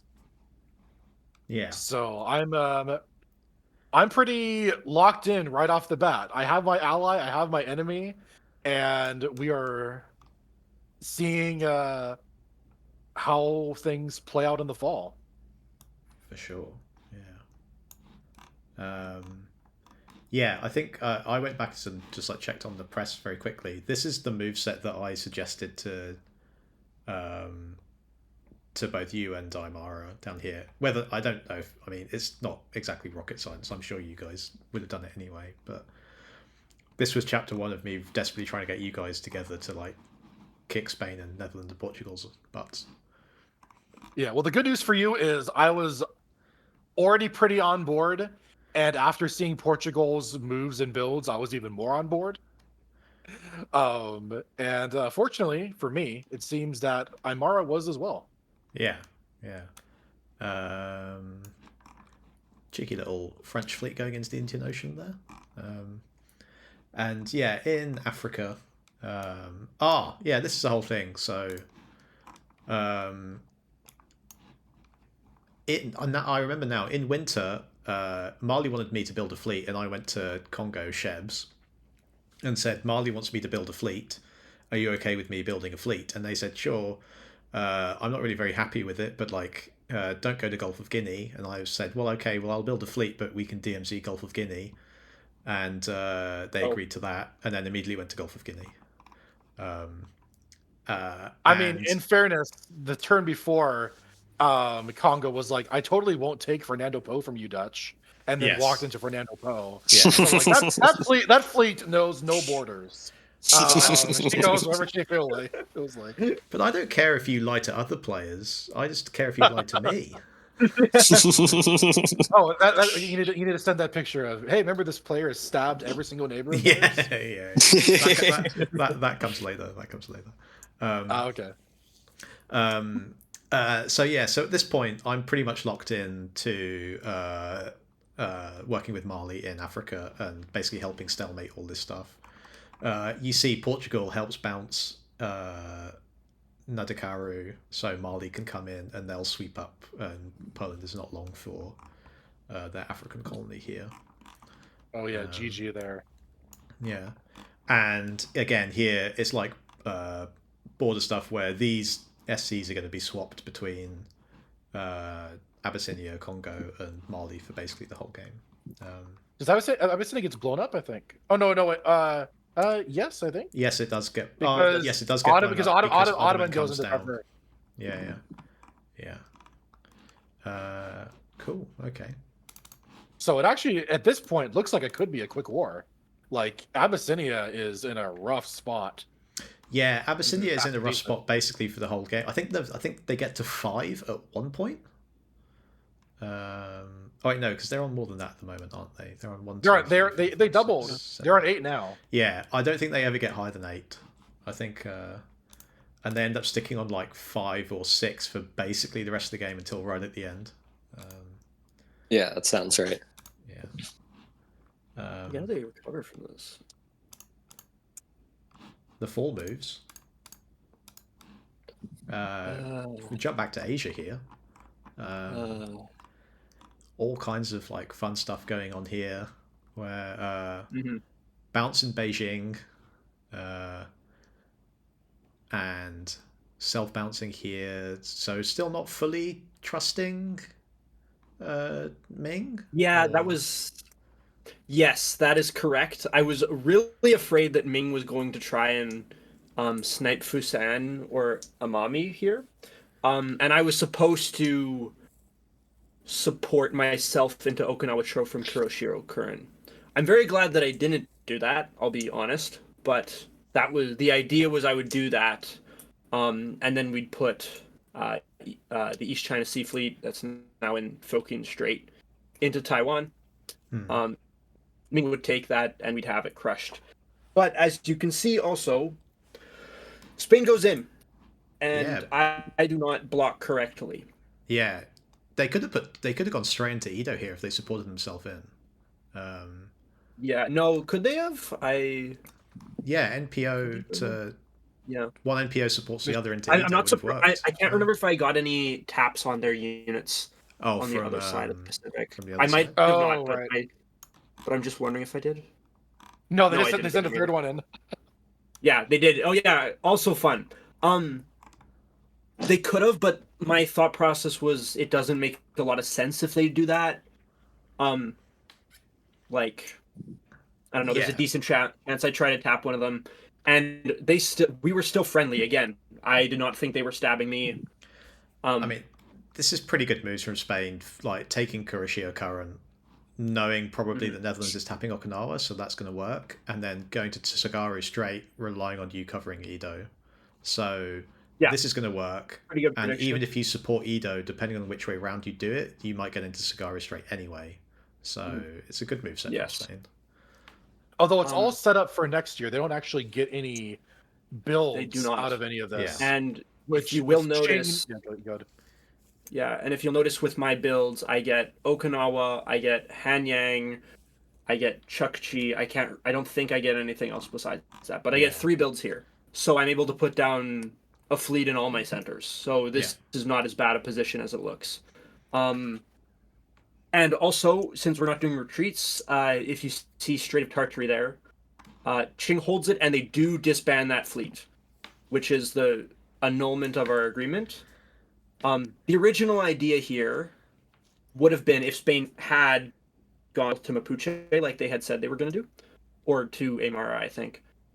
I was planning to pop down an army. I think it would have been Army Kyoto. And then move one of my fleets into Oriental Sea and Kyoto into Ichigo, and then try and take Convoy into Haishenwai and just get a brutal Qing stab in spring or in fall, and just set up for Oriental Sea is kind of like North Sea or in Classic, or like Black Sea or something, right? Where like once you're in there, it's a really good place to stay. Yeah. Were you tempted to do the support the other way around, or? I guess at that point, then Ice Cream would just retreat. At that point, Qing doesn't. Yeah, Ice Cream doesn't disband it. So because they don't have. It's not a forced disband. No. So it's just like he is agreeing to do it. So I stick through on it. We both stick through on the agreement. I think we never like implicitly agreed on it, but I'm like, okay, you've costed me some time. I'm probably gonna snipe Sakhalin from you on my way back.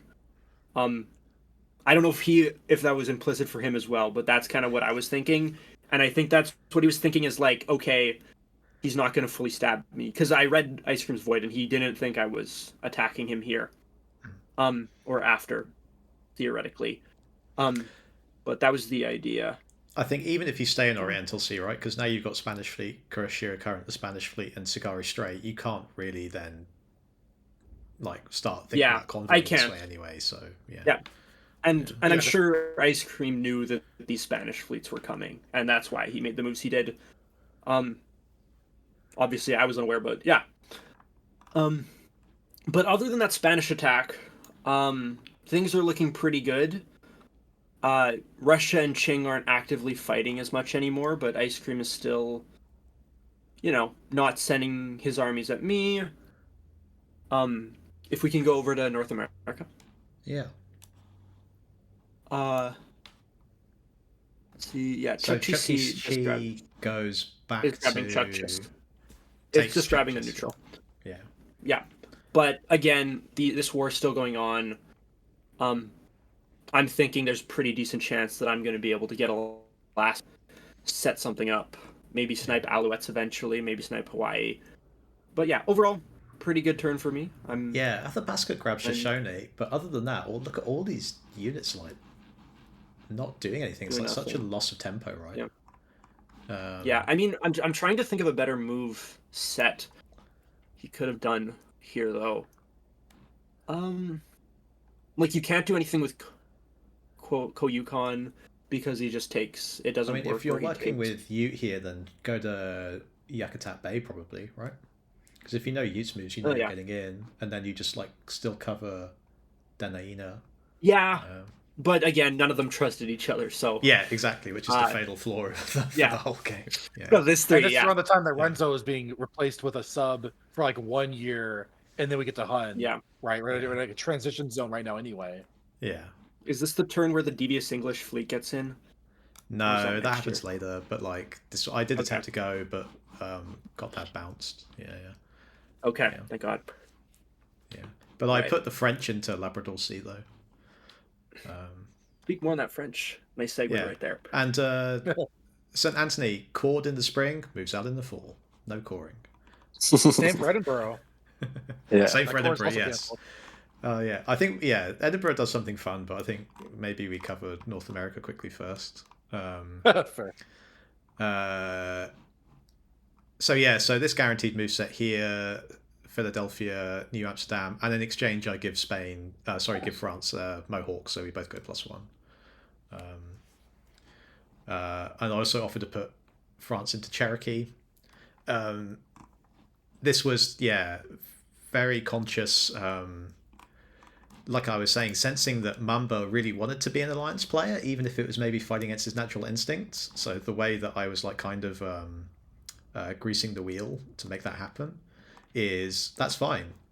I'll put you into Cherokee. You can take Mohawk off me. Nascapi, you support hold yourself, and then we'll put you into Labrador Sea, because originally he wanted to put me into Labrador Sea. But I'm like, it's okay, I'll support you in so that you can so that we're tapping Labrador Sea, so Nascapi won't be taken, and you're going to be in the advanced positions to go and get all the Inuit dots you want. So very consciously trying to make sure France is getting the better end of this alliance in North America, at least in the immediate term. While also really solidifying your own position, getting those French fleets away from you, and wiping out, the other threats in the region. Yeah, you keep on going ahead and taking all the dots, and I'll sit here behind you, and I'll be your friend forever. Don't worry. There's I went through so many different variations of all the tactics and guessing about what we can around the Caribbean. Here we go. So this is where I was talking about like the moveset, right? Where I moved the army down to Guadalupe, and there was coordination here. There was a chat between me, France, and Poland over this moveset, where France convoys the army to Cartagena with support from Bay of Panama, and Poland supports themselves to Caracas, which means that it was pretty likely that, Caracas was certain to fall, obviously, and then we thought, at least I thought, pretty likely that Cartagena convoy works. When it didn't, I was pretty suspicious that someone had leaked it, because obviously Bay of Panama, Panama here is not covered, and I could have gone to Panama. You thought Honduras would move to Panama? Yeah, or Panama goes to Cartagena, supported by Caribbean Sea. Were both options. So basically, there's 3 different ways that we could have done this, and the way that Cass puts in the only moveset that prevents this from working, basically. And I originally thought that Poland leaked it, and I went to Kevin and was like, not accusatory, but kind of like, someone leaked it, that's really annoying, blah blah blah. Like, not saying it was him, but like kind of making my displeasure clear. I think it was probably Mamba that leaked it. I mean, we could go back through the press channels and find out for sure, but I think Mamba, and this is why I was talking about how Mamba is still trying to have a hand in both camps whilst working with me.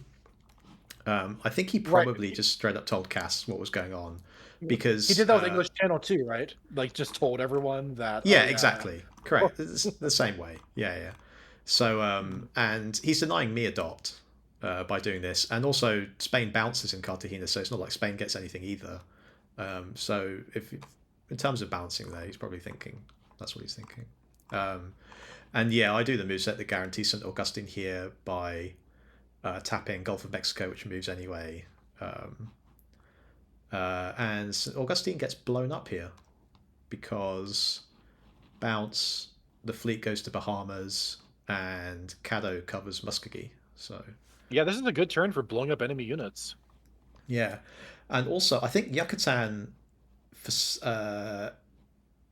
Cass ordered Yucatan to Yucatan Channel bypassing Belize. I think it's possible. Yeah, it doesn't look like she's moving to Belize according to the map. No, because I think presumably that was to try and defend Havana,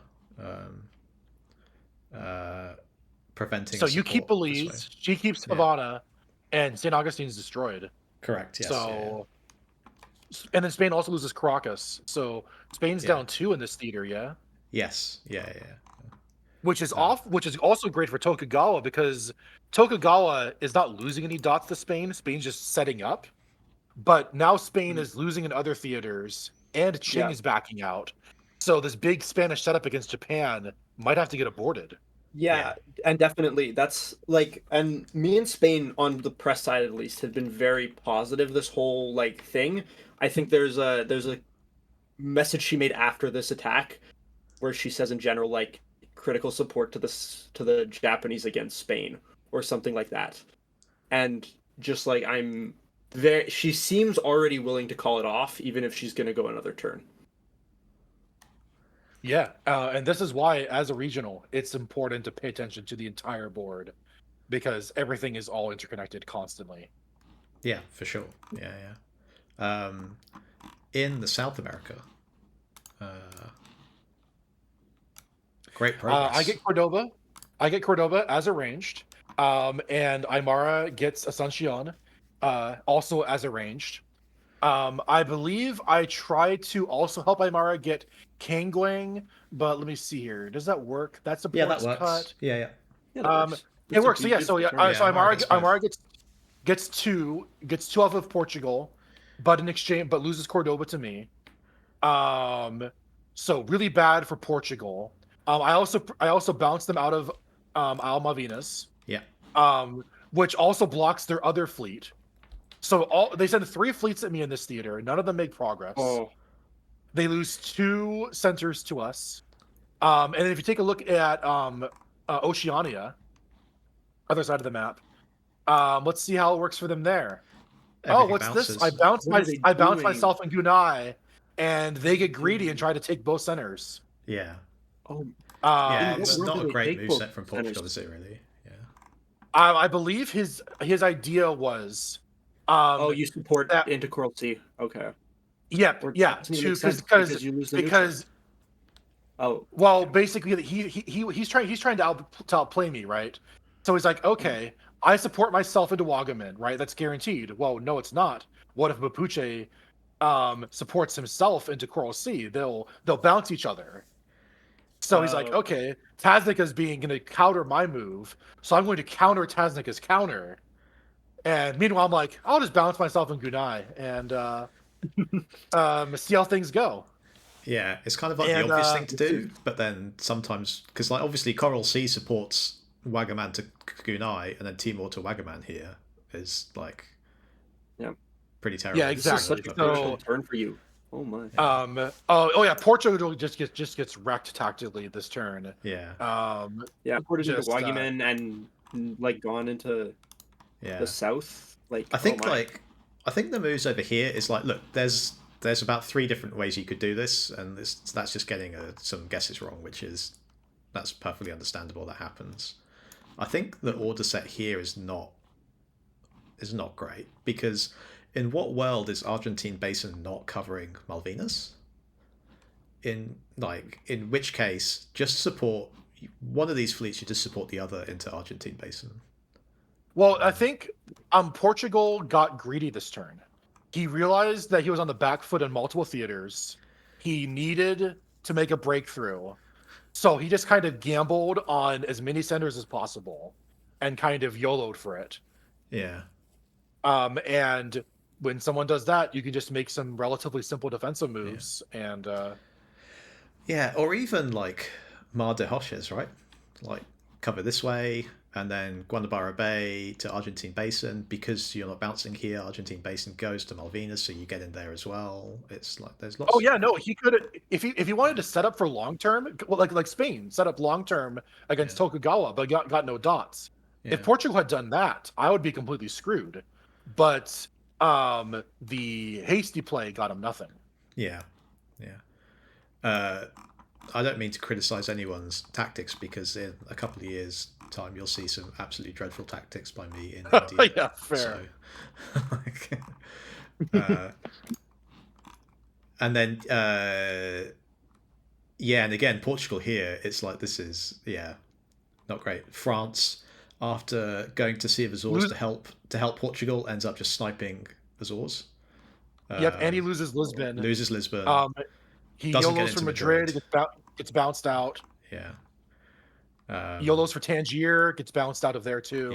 Yeah. It's a pretty. He gets Canaries. Yes. And I guess he gets into Rage Bait as well. Yeah, and picks up Nadaku with Mali assistance. Yeah. So there's one theater he's doing okay in. Yeah. Edinburgh convoys to Ghent with support from Paris.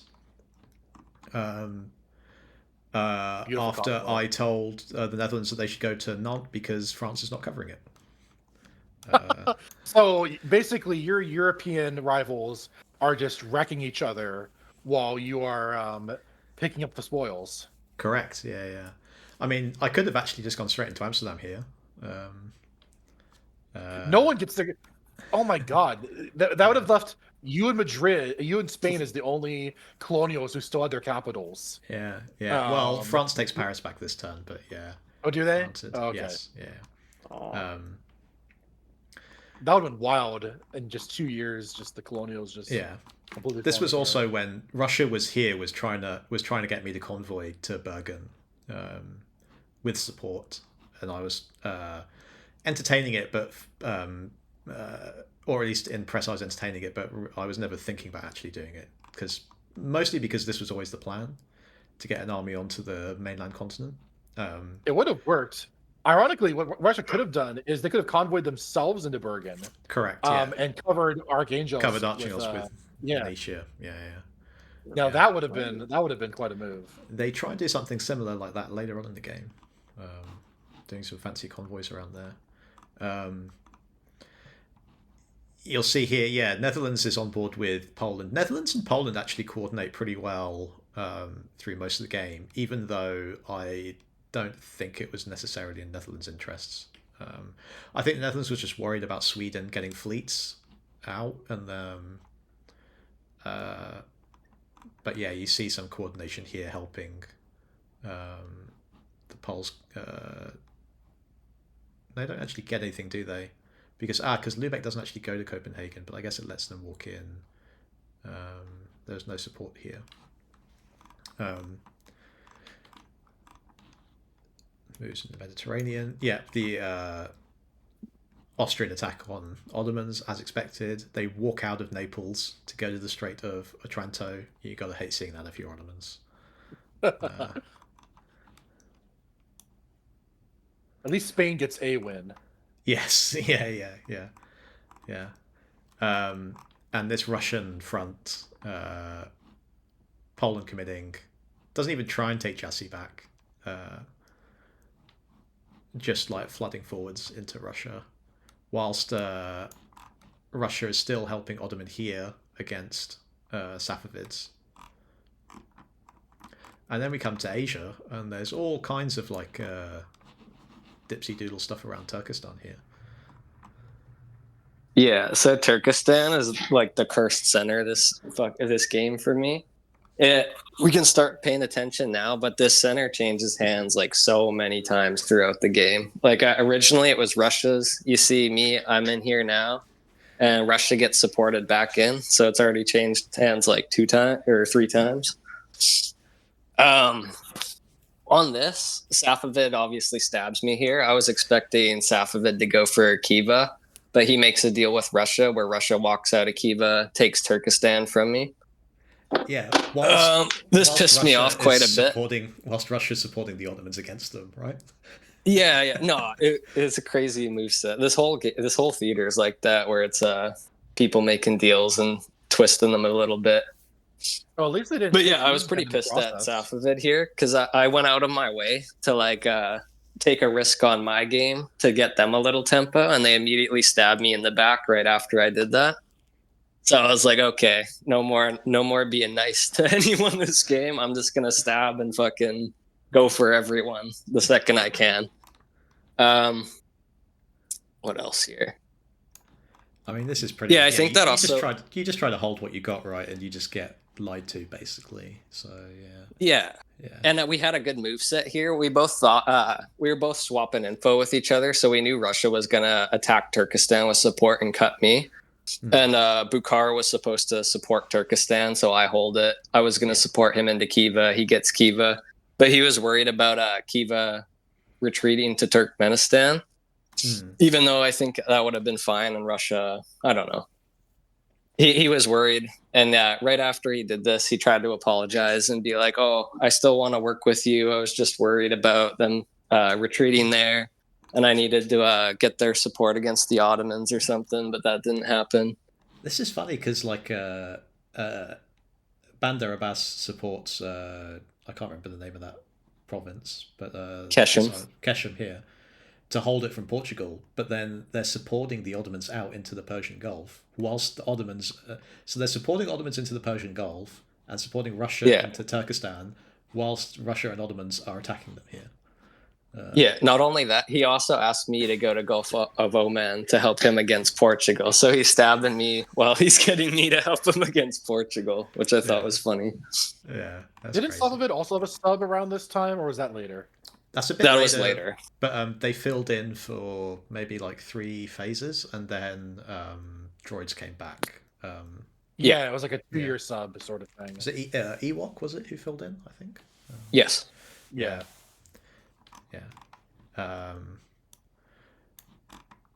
So that's pretty much India. It's pretty much just like the Kill Portugal train, right? Yeah. So I was just sticking with what we agreed here. I go for Goa. I get cut, so I can't get it, but I was expecting that. You get Udni, put pressure on Cochin, I guess. Yeah, Cochin. Yeah. So that's kind of straightforward. On here. Yep. Is that kind of the unifying theme between all of us, as we all want Portugal dead? I guess Tokugawa probably doesn't care that much. Honestly, Tokugawa was nice for me here. Like, just having another player in Southeast Asia keeps people off my back, so I'm a bit sad to see him go.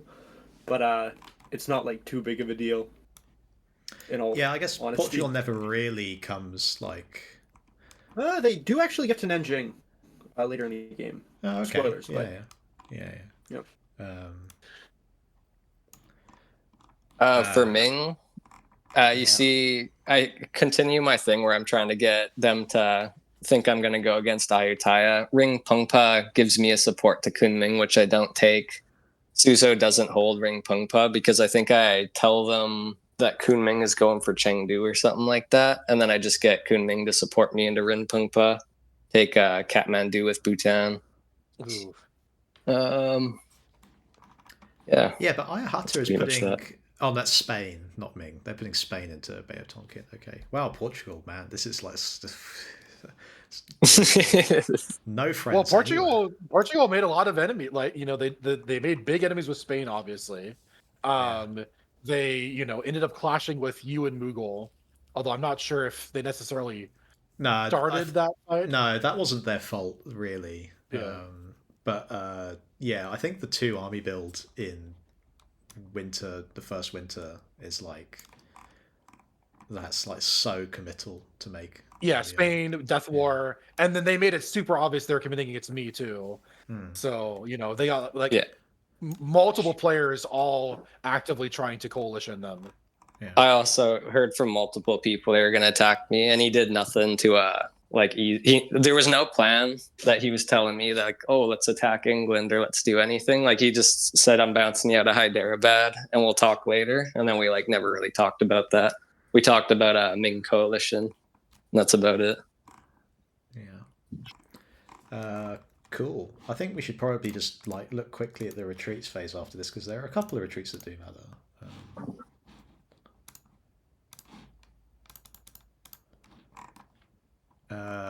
This is not the retreats. Oh, did I not take that map? I've just got the builds one. I've only got the map that shows you where people can retreat and not where they actually retreated to. Okay, never mind. Oh, I mean, I guess we could. That's fine. We could probably guess where they actually retreat to based on. Oh, it shows on the builds, doesn't it? I can see a red arrow. Is that? No, those are the options. Those are the options. Oh Yeah, no, so- I was just seeing yeah. Flibsy. So builds. So 1643 builds, year 2 winter builds. Start in South America, because I think that's probably pretty straightforward, right? You just put 2 fleets down. Yeah, you just put 2 fleets down. Yep, and so it is. And Aymar puts down a fleet too. So we are locked into our surprisingly successful alliance, and are going to see how far it can take us. I mean, as long as you stick together, right? It's pretty powerful, because Oh yeah, basically, I go up the East Coast, kind of like they're like the vanguard, but like eventually, I get the East Coast centers, they get the West Coast centers. We split the interior, leaning toward them because they're more army heavy. And I also try to see what luck I can get in Oceania, while they try to push up into Central and North America when the opportunity arises. yeah, because between the two of you, you're putting down 3 units, and no Portuguese builds, no Dutch builds, no Spanish builds in South America. Yeah, it's a great start to our alliance, and definitely a big turnaround from when the position I walked into, where it looked like Mapuche was just going to get coalitioned by its neighbors right off the bat. Yeah. In Asia, 3 more fleets. Who needs armies? Yeah, I think I'm at 11 fleets to 1 army for a ratio right now. Yeah. I get, like we said, though, like you're with these Spanish fleets here, you're kind of forced into that, right? You Yeah, there's no other choice. Yeah. Yeah, like what would an army even do in this position? I can ask NPO4 to convoy to Hawaii. Oh, there we go. Yeah. Yeah.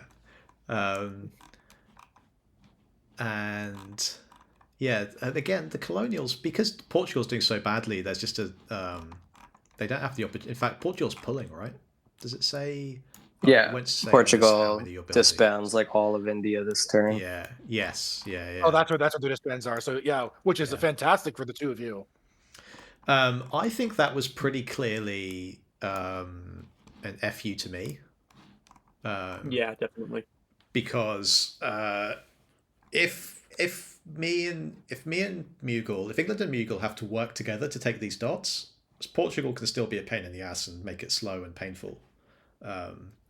But if they just pull everything, well, now Goa is a guaranteed, and what are these Mughal units doing? Right?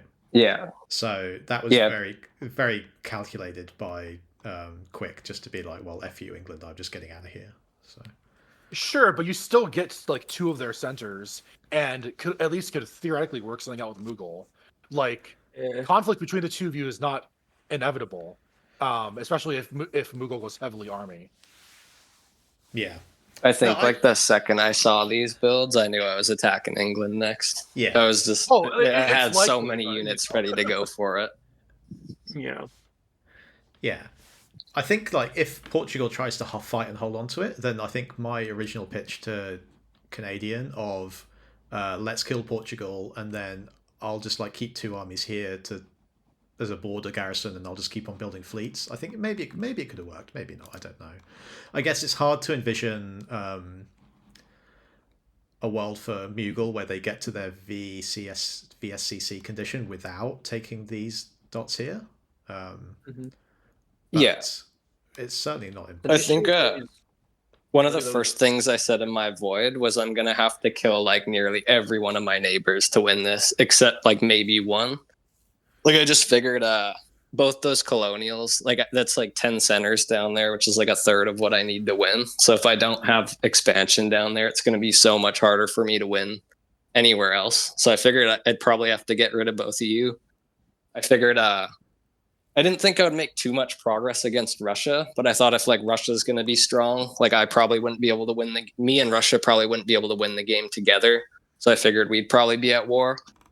Ming, I thought was our territories just don't line up too well. I think for him to win, he's got to expand through me. Ayutthaya and Safavid were the two I was looking at. Like maybe I could go all the game with one of them. Like if we could stick together, if me and Ayutthaya both were doing very good, we could maybe like continue pushing north, like him expand more down into Indonesia and stuff. If I can expand towards Safavid, or if I was to stick with Safavid, then I could expand into Ayutthaya and stuff like that. So I figured I could win with like maybe one ally, but everyone else would have to die. Ayutthaya So like right when I saw, Ayutthaya is the realistic one. Ayutthaya is the realistic ally partner for Mughal, I think, because Ayutthaya can be fleets and you can be armies. Yeah, like Safavid is like, if they build fleets, it's just really awkward for them to get out anywhere that's not going past you or interfering with you. But Ayutthaya, like you say, like Indonesia, like up the coast of Ming into Tokugawa, they can take all that stuff without ever needing to head west, basically. And England, he presumably wants to take Ayutthaya's role or expect to lose the whole colony. Yes, yeah. There's like a mindset that I had, which maybe we can talk about a bit more in detail when it's clear that things start going badly for me in India. But from my point of view, I was like Europe, North America, and India, and the Caribbean. I guess Caribbean and North America are kind of interlinked, but they are somewhat distinct because one's mostly fleets and one's mostly armies. But these like 1, 2, 3, 4, and I'm not even counting Africa in this case, because Africa I was like I wrote off right at the beginning of the game. That's just a bonus. I need to do well in 2 out of 4 of those areas in order to win, and that kind of gave me the freedom to say if one of them's going badly, then who cares? And you'll see how that kind of factors into how I decide to play in India once it's clear that it's going poorly for me. What builds? We haven't talked about my builds, I guess, but a fleet here in Masulipatam, basically because I don't need another army to kill Portugal, and the deal was I build fleets. If I put an army down here, then I probably do last a bit longer, but then also Bay of Bengal just has a walk into Andhra Coast, which is pretty terrible, so fleet was kind of the sensible thing there, I think. You need help from Ayutthaya. Like you need immediate pressure on Mughal if you want to fight them, because you just killed Portugal, so you know. And Ayutthaya was not for turning at all. Ayutthaya was like super locked in with Mughal at this stage. He was a great ally. Yeah. The good thing was he barely talked. So he was only really talking with me, and I knew no one else was talking with him. So I was like, all right, perfect. Like if I'm the only guy who's got your ear, I'll stick with you as long as it makes sense. Yeah, every turn was basically like, hey, help me against Mughal because it's just a matter of time before he stabs you too. Like, here's some plans, like we can do this, like and no response. And then 3 phases later, oh sorry, I didn't read this. Like, good luck though. Like, I had very little press with Ayutthaya this game as well. Yeah. I had more press with Ming than with Ayutthaya. We didn't really talk about Sweden. Had a really good turn. Sweden got into Baltic Sea. Yes, yeah. And this army build here in Stockholm, they have an unopposed convoy to Courland here. Which it would be pretty devastating to Poland if they go in. They could they get Livonia too, right? Yep. Yeah. So you go if you call it off with Russia here, then you can go like Livonia. You can support yourself into Livonia, like Novgorod. Small like Moscow can help take into Kursk. Like you've got this convoy here from Stockholm into Courland. The fleet's here. There's a lot of potential here for Sweden and Russia to get back on the same page and do really well and pressure Poland a lot. We'll see. Which would be huge for Russia. Yes. Having an Ottoman and Swedish ally, plus with the Safavids stabbing Mughal, would be a huge turnaround. Yeah. Yeah, they did great for like how screwed I thought they were going to be in the first 2 years. For them to still be at like 17 centers, have a lot of people working with them, attacking each other. I was just like, oh my god. I mean, I just wasn't expecting that at all. It's Captain Meme and Ezio. Don't underestimate. Oh, I know. Yeah. I had a really funny moment. It's like we probably won't get to it in part 1, but in part 2 we'll talk about it. Where I caught Captain Meme in a barefaced lie, and he had to admit that he was lying to me, and it was quite funny. And Ezio was also like extremely angry that Meme lied to me. At least that's what he said anyway. He was fine. The builds in North America is it's France. I think France only got like I think I went +5 this year. France went +3. Did they build elsewhere?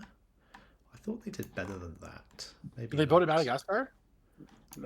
Anything in Africa? Yes. Double African fleets here. Yeah.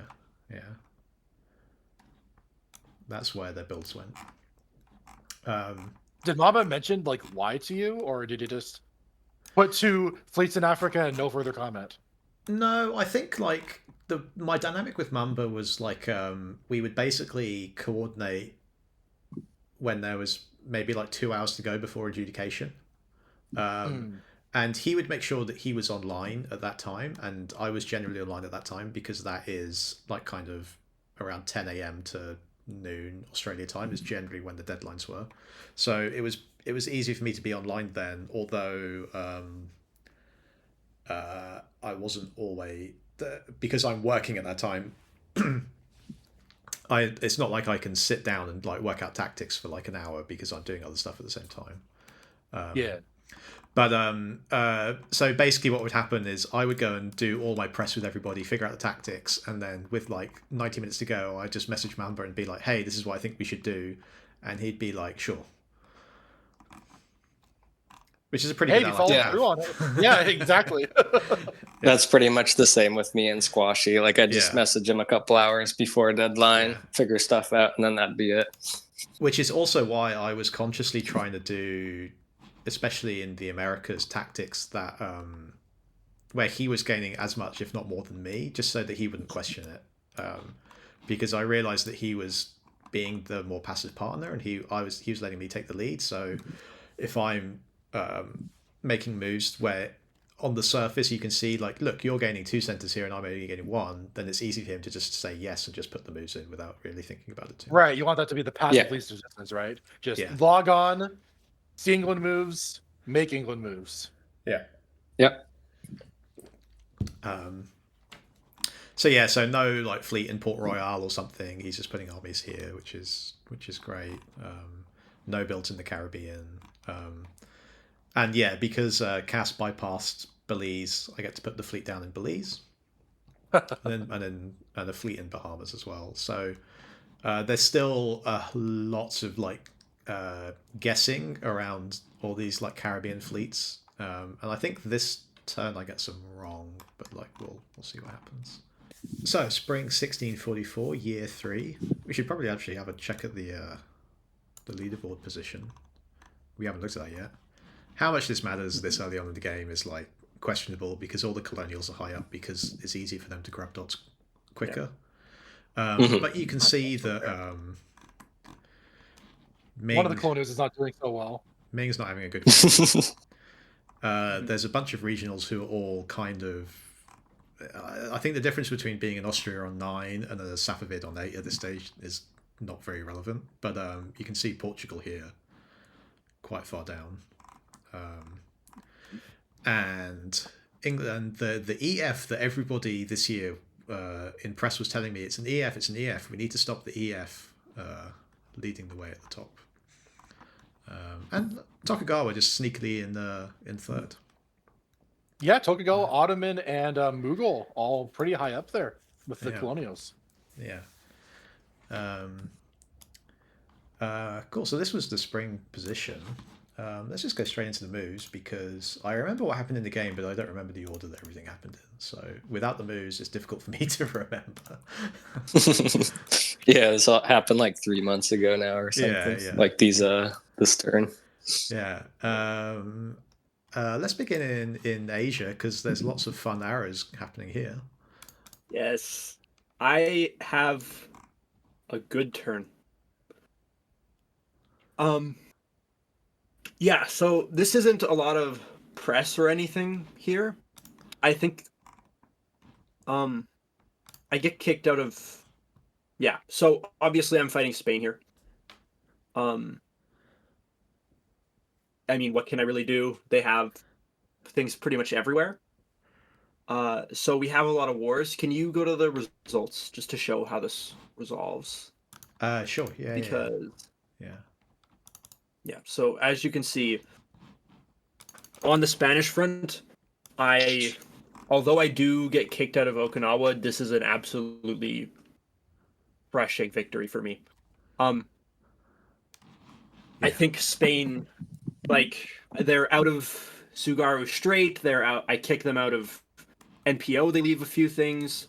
They're in Okinawa, and based on their press, they don't want to leave there anytime soon. But the threat to me is completely dissolved. Do they disband Tsugaru Strait? I can't remember. Because, like, where would it have retreated to? They would have to go to MPO. They must. Yeah, have and it's done. not. They might have. It's not. I think because like I was saying, the Spanish, the Spanish are they're like we've said, they're engaged everywhere else. They're on friendly terms with me. I'm sending funny jokes to them, and that's 90% of diplomacy. So, so when this turn comes through, when they see these moves, they basically say, "Okay, well, I'll be chilling in Okinawa forever, I hope. And other than that, I am just going to disband my fleets. I'm going to let you do your thing." So on the Spanish front, everything is really good. I get the first bit of a core on Chukchis out. I'm really hoping that can go through because being able to convoy, like getting something in Chukchi Sea and then being able to convoy from a build into Alaska would be absolutely crushing and really get my position firmed in Alaska. That's and the then start of your outpost plan, right? Yeah. So it's been a little bit late. This would still be on a course, I think, because getting in year 3 would not be bad at all. Yeah, things are looking really good for me this turn. I mean, Ice Cream is obviously getting very, very scared. If you're Ice Cream here, you have a fleet in Oriental Sea. You have a fleet in Strait of Tartary. You have an army threatening Pyongyang, because Pyongyang just went into Yellow Sea. You can see there to get an attack on Beijing. And theoretically, if I do decide to stab and Ice Cream doesn't cover things, I can take 3 centers. And I mean, if I did that, it would be the game. The game would be over. Yeah. He doesn't really have much cover in that whole area, too. Like, most of his units are either down by Ming or over by Russia. Yeah. Exactly. You say this is a fantastic turn for you, and I completely agree. But you're not gaining anything here. What you're doing is you're like neutralizing all the threats that you have around you, like basically in one phase. And this early on in the game, like, the fact is that like getting ahead way too quickly just risks a coalition. The fact that I'm just consolidating my position, getting good control over neutrals or not neutrals, non-SC tiles, and setting up for really productive years in the future. I'm extremely happy with this. There's nothing else I could ask for. Um, and then over the course of the next turn, and this will go into fall, but we won't show the moves yet. Ice Cream is obviously pretty scared. He's in his press. He's like sending things that are, I can't remember the word right now, but could be just regular press. But he's trying to figure out if I'm going to stab or not. He's fishing. And yeah, he's fishing. He's fishing. He's trying. He's sending little things like, so what's your long-term plan in North America? What's your long-term plan in this area? And seeing if it's a reasonable answer, that sort of stuff. Really good play from him. I just basically call it out and say, like, this is what you're doing. And he's like, yeah, you caught me. But anyways, I should really expand on the Ice Cream relationship here because it is by far the most important relationship to the Tokugawa game going forwards. Ice Cream and me have played in together, and we were allies in our first game. And then we both were mutually did quite well in Alpha 2 Hyacinth. And we just maintain really good press. We really like each other. We enjoy talking to each other. And that kind of comes into a part as well. Because I really don't want to stab him, even though I know it is likely the correct play in this position. So we're both kind of having those same thoughts as we go through this year. Yeah. I mean, there's this, like, Tsugaru straight to Oriental Sea, I guess, that's a really ambitious move because this is it is a spring move. If you get in, Yeah. Being in there is useful, but there's no follow up. I would have, yeah, because you're not getting back into Tsugaru straight. I think it, yeah. Yeah. And I mean, there's pretty much no world where I don't cover Oriental Sea. Yeah. Because like, if I'm not dislodged, I need to dislodge Tsugaru straight, and if I dislodge it, I can't retreat there. So yeah. So Kyoto doesn't have much to do other than that either. Yeah. Yeah, and you're tapping both Tsugaru straight and NPO4, so there's no threat to Edo. Yeah, it's good moves. Like I said, you're not grabbing anything here immediately, but you're just like you've just squashed the Spanish threat. Yeah, straight away. And NPO4 and Tsugaru straight both coming off the board. Yeah, brutal. Yeah. Great. Yeah. Anywho, onto that's huge in the start of the game. Yeah. Yeah, Ice Cream and actually has, like, if Ice Cream can trust you to not stab here, he's actually had a really good turn. Like, yeah, he gets into evens, so and he can still cover Nivix here with the fleet if he needs to. He gets into Karakoram. He can still cover Hohhot if there's this risk here from Turfan. He's got 3 now on Beijing, 4 on Beijing, so he's definitely going to get Beijing. Maybe he could even get Nanjing at the same time if he gets some guesses right. So you're right. So all he's worried about here is like Wuchang too. Yeah, yeah, true. Yeah. So all he's worried about here is please don't stab me, please don't stab me, please don't stab me. Because if you don't stab him in 4, then he gets to build, and then he's in really good shape. He's strong. Yeah. Yeah. This is classic prisoner's dilemma, right? You have both powers that, if neither of them stab, they're both gonna have a great year, but there's some pretty dangerous stabs that could happen. Because he can put down all those armies, he can like really get into Russia, he can really get rolling, and if we both don't stab, then I can just really start on the Arctic plan. I can start on California. I can maybe try and continue the Spanish War into the Philippines, and we can just have a really good just 2-man and ride that out for the rest of the game, hopefully.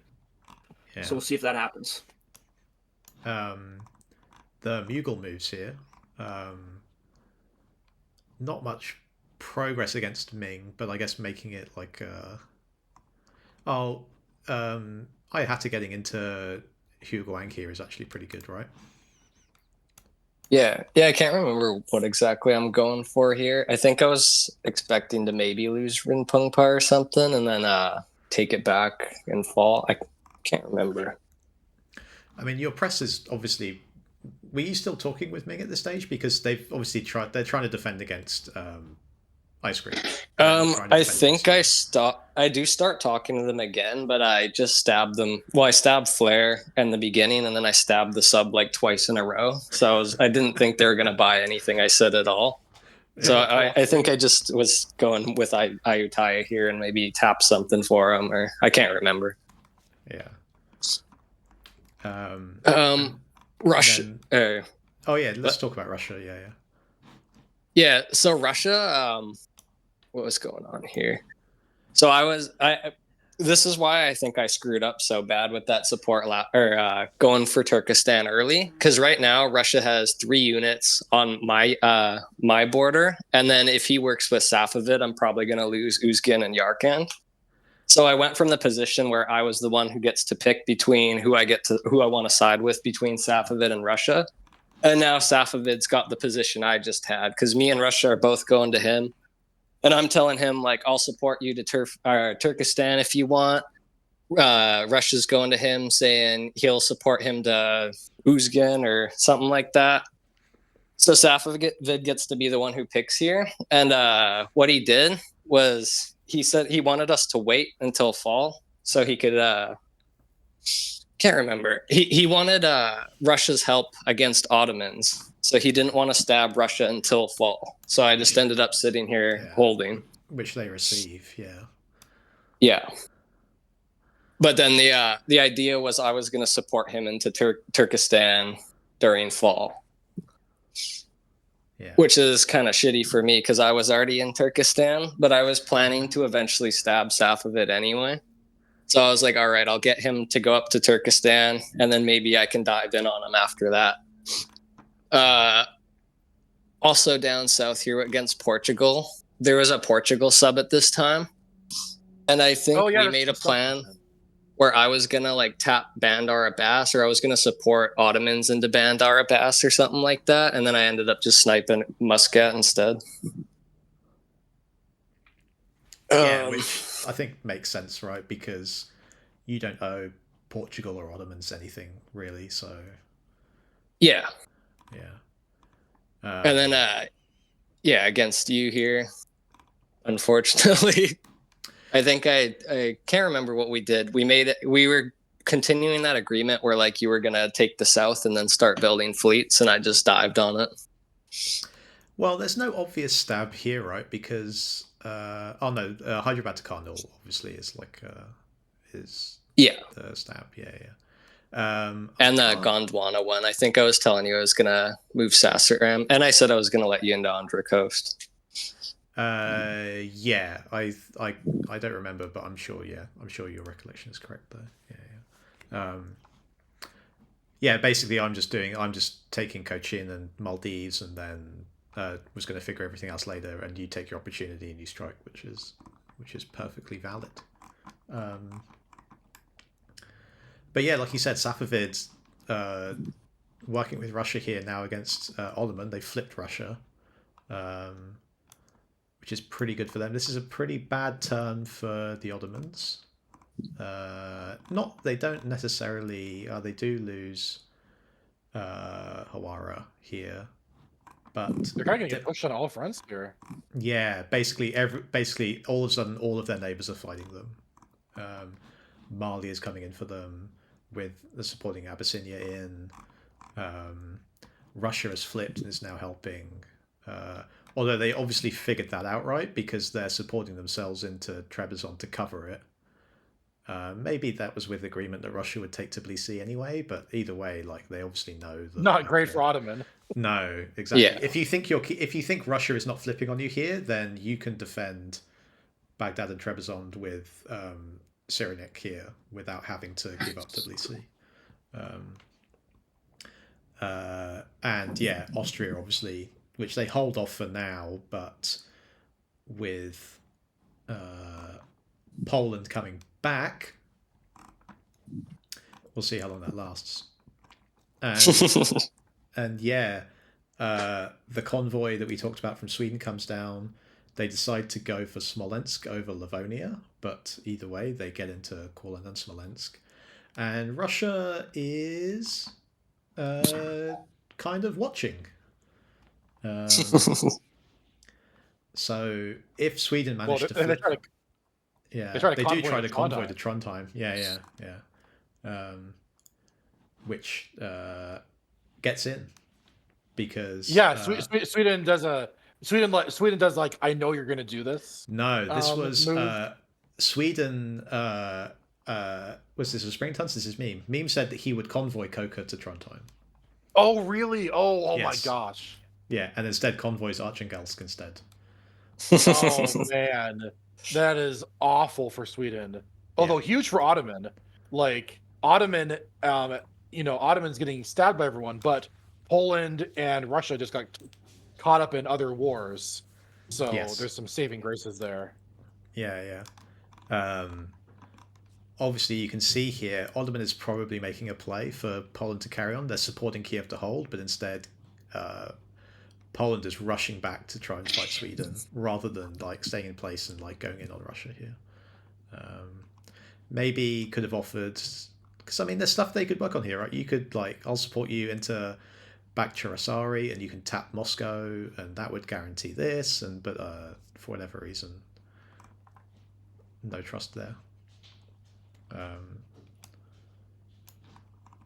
And I did get Sweden to help support me into Wadden Sea here, which didn't end up needing the support, but this was in my non-aggression pact with Sweden and Russia, where basically I told Sweden, I don't want to take any of your centres, even though Russia keeps wanting me to. Just you two sort it out. I don't really care if you fight or if you don't. But in exchange, will you help me into Wadden Sea to put pressure on the Dutch? And they said, yes, absolutely. So got that. Nice. And Not looking great for the Dutch. Yeah, and then Poland is helping them. Bremen to Kiel, for example. Yes. Sure, but you have what, Austria, a fleet in and Wadden France, Sea is and you, a fleet in Wadden and Sea, Wadden a fleet Sea. in English Channel. Paris goes to Liège. Yes, you're right. It's not too good for them. Like even Nantes is probably going to fall soon. Yes, yeah. They'd be relying on Portugal to keep it for them. Yeah, Portugal is currently, it doesn't have their capital currently, so they're a little preoccupied. Yes, yeah. If you don't know Imperial diplomacy, the rule is that you can't win if you don't control your capital. We will see if that becomes relevant for Portugal later in the game. Oh, then they also subbed out too. Did that have any effect on your I can't remember relations? exactly when that happened. When Ben came in to take over. It was this turn. It was this turn. Yeah. Yes. I can believe that because I think I told Ben that I'm not going to take Bratahlid. Like, you can keep it. I've got no interest in you collapsing any more than you have. I was like, look, I've already taken all your stuff in India. I don't need to take any more Portuguese dots. So from now on, I am pro-Portugal. You don't need to cover Bratahlid. Come to NA05 and take Azores back. So I think you're right. I think this is when Ben comes in, because I remember making that offer to him.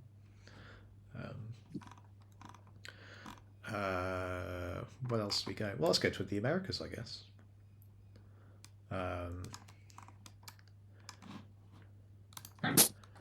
All kinds of lovely tactics around here. Yeah, so Ute and Spain, this unbreakable alliance where I spend a lot of diplomatic capital trying to get Zargon and Ute to stab Spain. I think it's this phase where I'm like, look, you can go to Sonora, because you can go to Kiowa, you can go to Caddo, or like all these moves. Spain is like wide open here. Maybe it's fall that I talked to them about this, but either way, I think it might be fall when Spain's in Cherokee. But either way, the whole year I'm pressuring Zargon to make a move on Spain. But it's clear that they're rock solid allies, and that never really comes. And there's some tactical guessing here around. Because Cherokee gets into Muskogee, Caddo gets into Cherokee. We pop the Dutch army in Erie. That gets popped. No, it doesn't. It retreats to Fort Detroit, but we knew that it could retreat there, but then France would be able to guarantee kicking them out in fall, so that we weren't worried about that. But the army in Maryland we do pop. Which does simplify the theater a little bit. Yes. Yeah. Though Yeah. I noticed the Dutch are doing a thing that'll become relevant a lot of this game. You'll notice that they have no centers currently in North America, but they've decided to keep 2 armies there anyway. Yes. Yeah. Yeah. This is the Dutch classic. Yeah, But I think they didn't. Oh, they must have had to disband last winter. they must have had to keep them. disband. Yeah, I can't remember. And they also got dislodged, I'm pretty sure, too. So they could have disbanded pulled then. it. Yes. And then, Looks like no, never mind. But yeah, they like keeping units in theaters that can't support them. It's because this is something I got out at the beginning of the game, but back in the beginning of the game, Molly basically just told them, "I'm going to attack you. I'm going to take your centers. I'm going to kill you, and there's nothing you can do about it." And then I said the exact same thing to them about Formosa, and from that point they started playing largely out of spite, from what I understand, and just saying like, "No, I'm not going to do moves that help enemies that are maximize my position. I'm gonna try and like disincentivize people from attacking me in the future by saying it's not going to be an easy war. You're not going to knock me out quickly." And yeah, Makes sense. Well, we'll see whether or not the Dutch's what do you call it? Scorched earth tactics deter more people from stabbing them in the future or not. It's funny you say that because my conversations with that guy in the Netherlands was basically exactly the same. Where I was like, "Look, I'm taking all your stuff in North America, but let's carry on working together in like Africa or in Europe or whatever." So I think he was probably getting the same story from lots of different people, which is you're probably not going to have a very fun game when that's happening. Mm-hmm. Yeah, Ayutthaya was also trying to take his stuff in Indonesia and probably giving him like no ground either. Yeah. Elsewhere in North America, you see there's still this like Inuit Athabasca Ute are all kind of like everything's swapping around again. No, there's no like if there was a reconciliation between Ayahata and Inuit here, and they got on the same page, then you could defend everything here, or you could even possibly make progress if you get guesses right. But it just doesn't happen. Right, it's like they're supporting each other into colonial centers. Correct. They're swapping stuff back and forth with each other as they stab and unstab each other. Correct. Yeah. And everything about this is making me think, oh my god, I can get in there, I can land armies, I can like for somehow this area hasn't consolidated into a strong regional yet. This is still prime opportunity. Yeah, it's free real estate. That's for what I'm Tokugawa. thinking. Yeah. In the Caribbean, the convoy didn't work, so we just decided to put France in. Again, I'm saying, hey France, like I'm giving you centers, like you're taking Cartagena, you're taking Kuujjuaq, you're going to be in position here to like take Ioway because you're going to have 2 on Ioway and all this kind of stuff. And again, this is tactics, so this is like making guesses, and sometimes you get them right and sometimes you don't, but like forcing Bahamas and actually no, this was a miscalculation on my part actually in this turn, which becomes important, where I just overlooked the fact that Bahamas Channel could retreat to Windward Passage. No. So in my head, I'm like, yeah, I support here to Bahamas, and then I blow that fleet up. And then if I go Belize to Gulf of Honduras, and I bounce Gulf of Mexico, or I get into Gulf of Mexico, unlikely, but I probably bounce, then I would have 3 on Havana, and I'd be able to like force Havana, even if I give up Belize, and I'll take that trade every day of the week. And then after the retreats phase comes in, where like they put up the things like these units can retreat to these places, I was like, oh my god, it can retreat to Windward Passage. I'm such an idiot. That is sneaky there. Yeah, and all I would have needed to do was Bay of Panama covers Windward Passage, and it would have worked. But I didn't think of that at the time. So, Well, right, because was the support into Cartagena even? I guess Poland stabs you or Wasn't something. needed. yeah, it wasn't Yeah. really needed. Like as long as we trusted Poland, which Right, it was just so- a hey France, look at me supporting Yeah. you. I'm being Yeah. incredibly helpful yeah. and indispensable. Yeah, and Bay of Panama is a pretty good space to keep a fleet in, so it's not the end of the world. But obviously, having a Spanish fleet in Windward Passage was like basically set back progress in the Caribbean by like a year. Oh yeah, totally. Yeah. Yeah, as you'll see in the next phase. In South America, everything just keeps rolling on, right? Yeah, so me and my best friend Aymara are continuing our push. Let's see. Or at least we're trying to. We don't get into Rio Grande Rise, looks like, but we do get into Mato Grosso. I am. You see, you know it's a good alliance when they support you into their own centers. So Yeah. I get into Cartagena, and we get to start getting the surround in on Sao Paulo. While Aymara starts pushing against Spain, and seems to be doing pretty successfully there. Yeah, get into Galapagos. They're into Huitoto here, which is like a great space to be in because you're adjacent to so many centers, none of which Spain is covering. Bogota. Oh yeah. They walk out of Putumayo.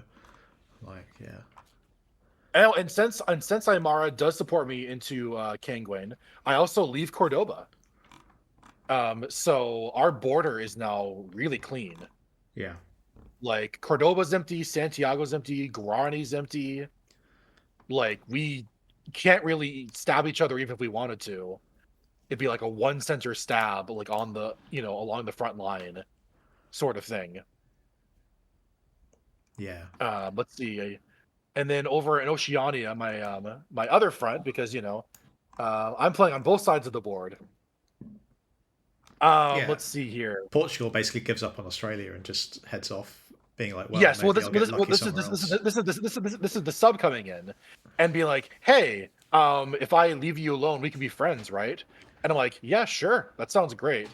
Like I felt so bad for the new sub coming in, like right after I hard committed against Portugal, coming in and having to be like, "Hey, we can be friends," and just immediately getting let down by everybody. Yeah. But works out for me. I am more than happy for him to walk out of Timor Sea. There's just the small problem of him staying in Coral Sea and having retreat options. Yeah, of which course. actually, since we're probably not going to look at the retreats map, I'll just kind of spoil how this plays out. Portugal's like, dude, I tried to peace out with you, and you dislodged me from Coral.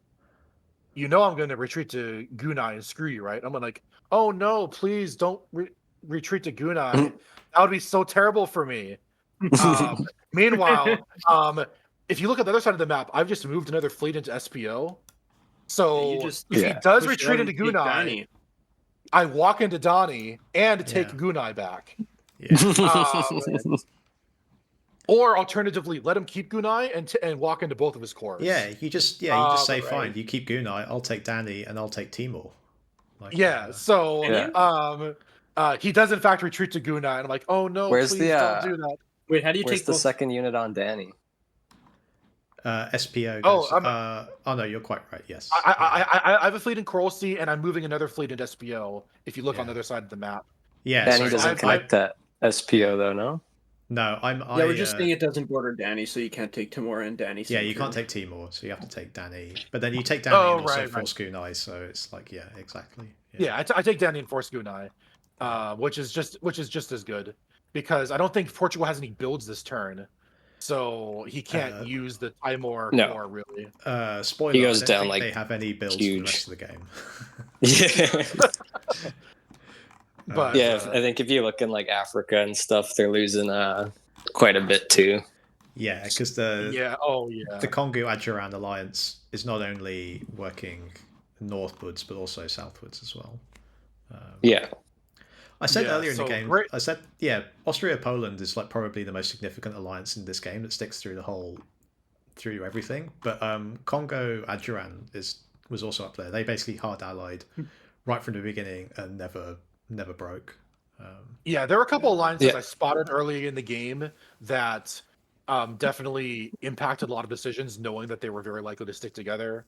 Portugal, Dutch was one of them. Congo, Adjuran was another, and Poland, Austria were like the big three. Like, don't bother. Oh, and also Spain, Oot.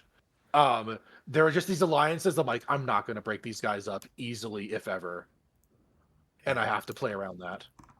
Yeah, and you see here in Africa. I guess we didn't follow up. I talked about Congo breaking the DMZ in Gulf of Guinea, and then I basically convinced them just to move back, which they did. Hey. But yeah, now I'm like, Mali is basically saying, I just want to take the Dutch stuff. And I say, great, if I support you into Great Ardra, can I take Ardra because you'll get Great Ardra and Oyo? And Bumble was like, that sounds great. So I said, let's do it. Based on the continuing policy of whoever lets me live the longest in Africa, I will ally with. Seems to be working out so far. Yeah, and it does work When out. you took Adja, was there any like thought of you, like now that it's 3 centers, trying to start to grow it and turn against Mali, or are you still doing a like never turn kind of policy? No, not really, because at that point I didn't. The Dutch were effectively out of Africa, so I wouldn't have had anybody to. And Poland had been killed. Portugal had all these centers here, but they didn't have the units to actually like man them, basically. So this is just empty real estate here. And they weren't going to be building anytime soon either. Yeah, and I spent a lot of time. Not a lot of time. I was regularly going to Shebs in Congo, basically saying like, look, if you want me to fight Mali, like give me a reason to fight Mali, and I'll do it. But they never really seriously entertained it. I think Bumble, and I was looking through the press between Mali and Congo after the game, after the channels were opened. Bumble did a really good job of fighting Congo the whole game, but also convincing them that I was being really devious and like double-faced and was like promising things to everybody and was like lying all the time. So Congo, I think, took that impression of my play from Bumble's press and never really trusted me to follow through. Every time that I went to them and say, hey, let's work something out, I can flip. I can support you into Neri or all these kind of things. They just never really believed me. So I mean, that's a real skill, for yeah. Person A convinces person B. That person sees the real villain, despite the two fighting literally the entire game. No, Bumble's fantastic at that. They just killed me in another game. Yeah, Bumble. He's very good. He's really good at that, and like Bumble specifically, I am terrible at press with. Every game I've played with him, he's gotten annoyed with me and like complained about me and just like, oh, I can't stand Tasnica. And I'm like, man, I gotta meme more, I guess. I gotta up my game with Bumble and be more likable. You have to use like more emojis in your press, Tasnica. Like, yeah. You only use one in certain places. You need to use like 3 in a row, and then you. There you go. I need to communicate exclusively with emojis. There's something in that actually that like as someone who is new to this general community, not just specifically Imperial diplomacy, but also this kind of group of players, several of them on this board who kind of like fostered the culture, who come from lots of other different variants. As someone who like me, who basically plays almost only face to face and very rarely plays press, but then when I do play press, it's on Backstabber, right? So, it's the messaging feels much more formal because it's not Discord, so you don't know when other players are online, and you don't have timestamps for messages, and you don't get alerts when someone sends you a message. So, it's not.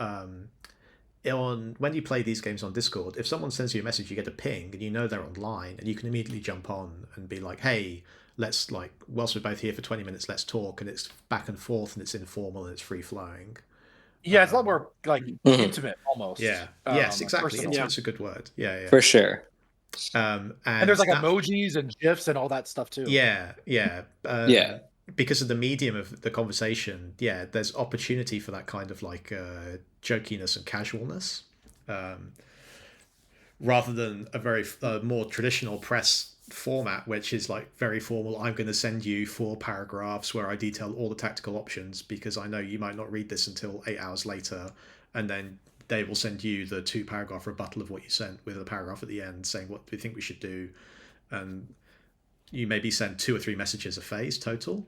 Whereas with the right players, if you vibe with them in this Discord format, it's very it can be, you can send a lot of press. Yeah. Yeah, I think being a good player in this kind of variant is very much being able to like just adapt to whatever the other person likes doing in press, and like obviously the other person will do the same for you. You meet in the middle, and then you kind of work it out. And I think that's like probably the thing that I need to work on the most. Yeah, me too. Absolutely. It's got very to, interesting how like you can have totally different press styles with different people. Yeah. Yeah, like I love a write up, but also just like sending a GIF. Yeah. Yeah. And that actually plays into, there's examples in this game where I could think that that matters quite strongly for my relationships with a couple of players on this board, where like I send something that I intended in one way but they interpreted a different way, and how that colors relationships, all those kind Well, of. and you mentioned, of course, that Molly played upon this too. Was Yes, you know, yeah. whenever there was uncertainty in your relationship with Congo, Molly would be like, "Well, obviously, this is England's intention." Yeah. Winky face. Cool. I think that basically covers the spring. So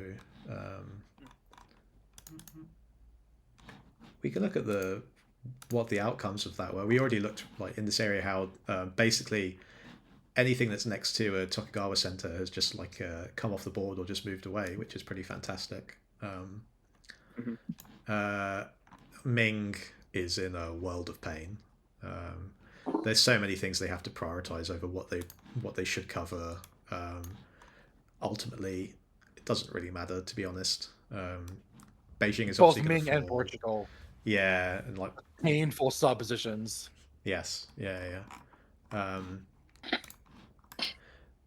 The Russian border here. There's like Russia has now actually flipped it around and is in a pretty good spot because they can.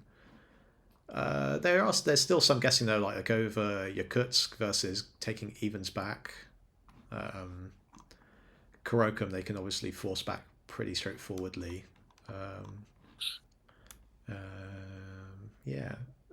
In Europe, there's all kinds of fun going on. Not good for the Dutch, surrounded on all sides.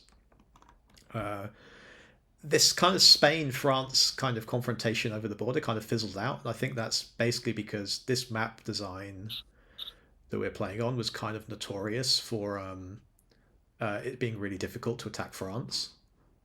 Similar to what we were saying about the border here between Mughal and Safavid. There's all these neutrals here, plus these 2 sea spaces between Spain and French dots, which it's like a, not a roadblock, what's the right word? Like a funnel. Buffer. Buffer. Yeah, buffer. Where even a really committed Spain building armies here, it takes a long time to like get anything out of France if you're trying to do this. Yeah, the train makes it difficult to make easy to make peace and hard to make war. Yeah, but they are fighting in the Mediterranean, and the fleet's fighting in the Mediterranean is where you see the conflict between these two mostly for the game. I go to the position board because here in India, so at this point now I know obviously that Canadian Mughals are coming for me, and it's just about getting the tactics right. Does that happen? Let's find out. Yeah. Will England complete the core?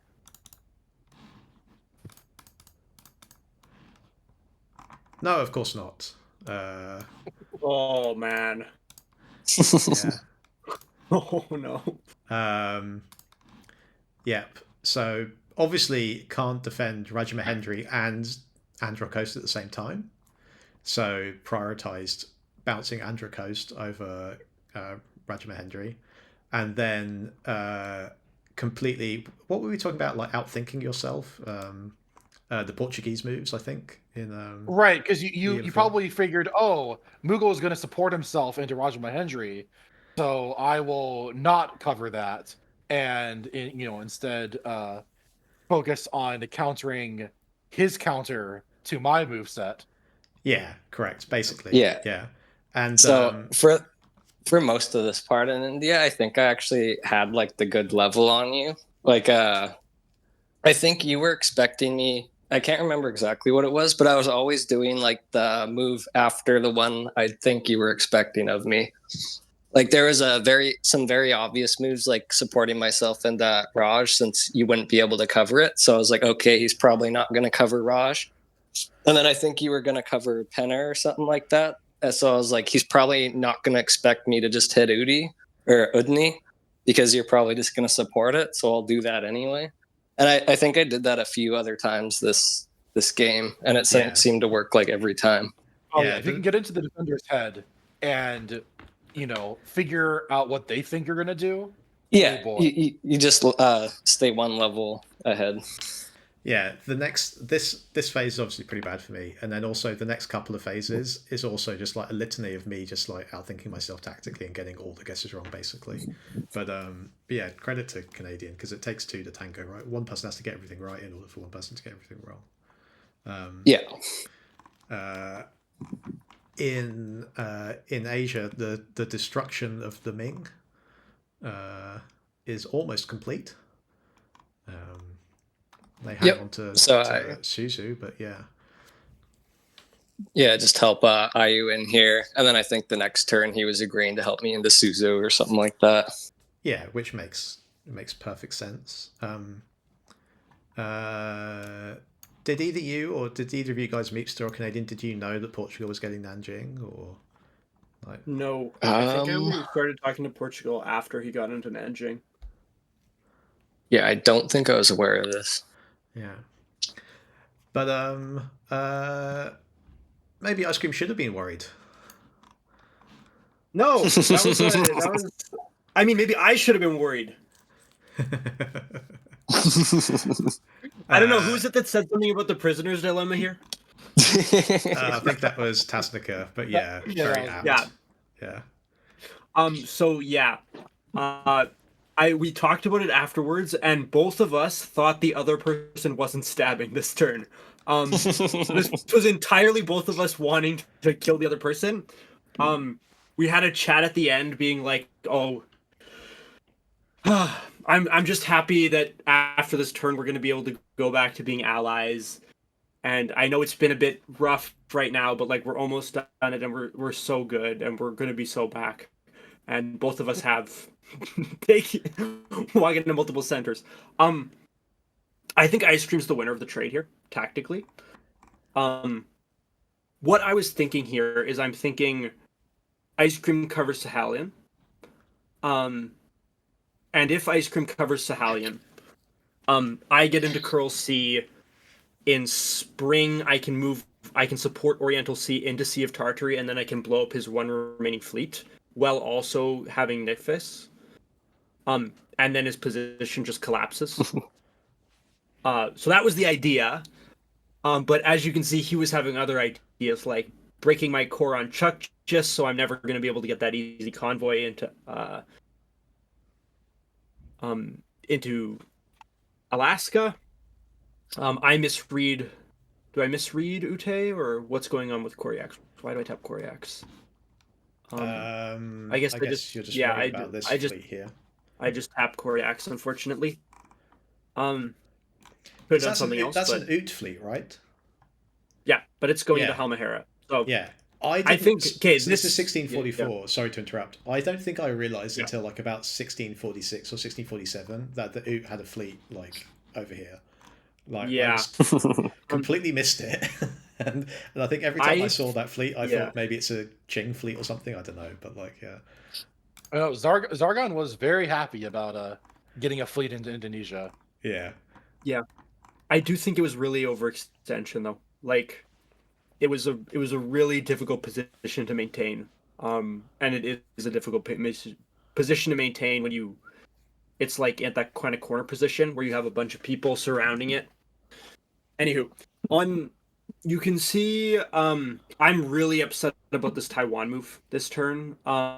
Because I self-bounced in Amami about a year ago,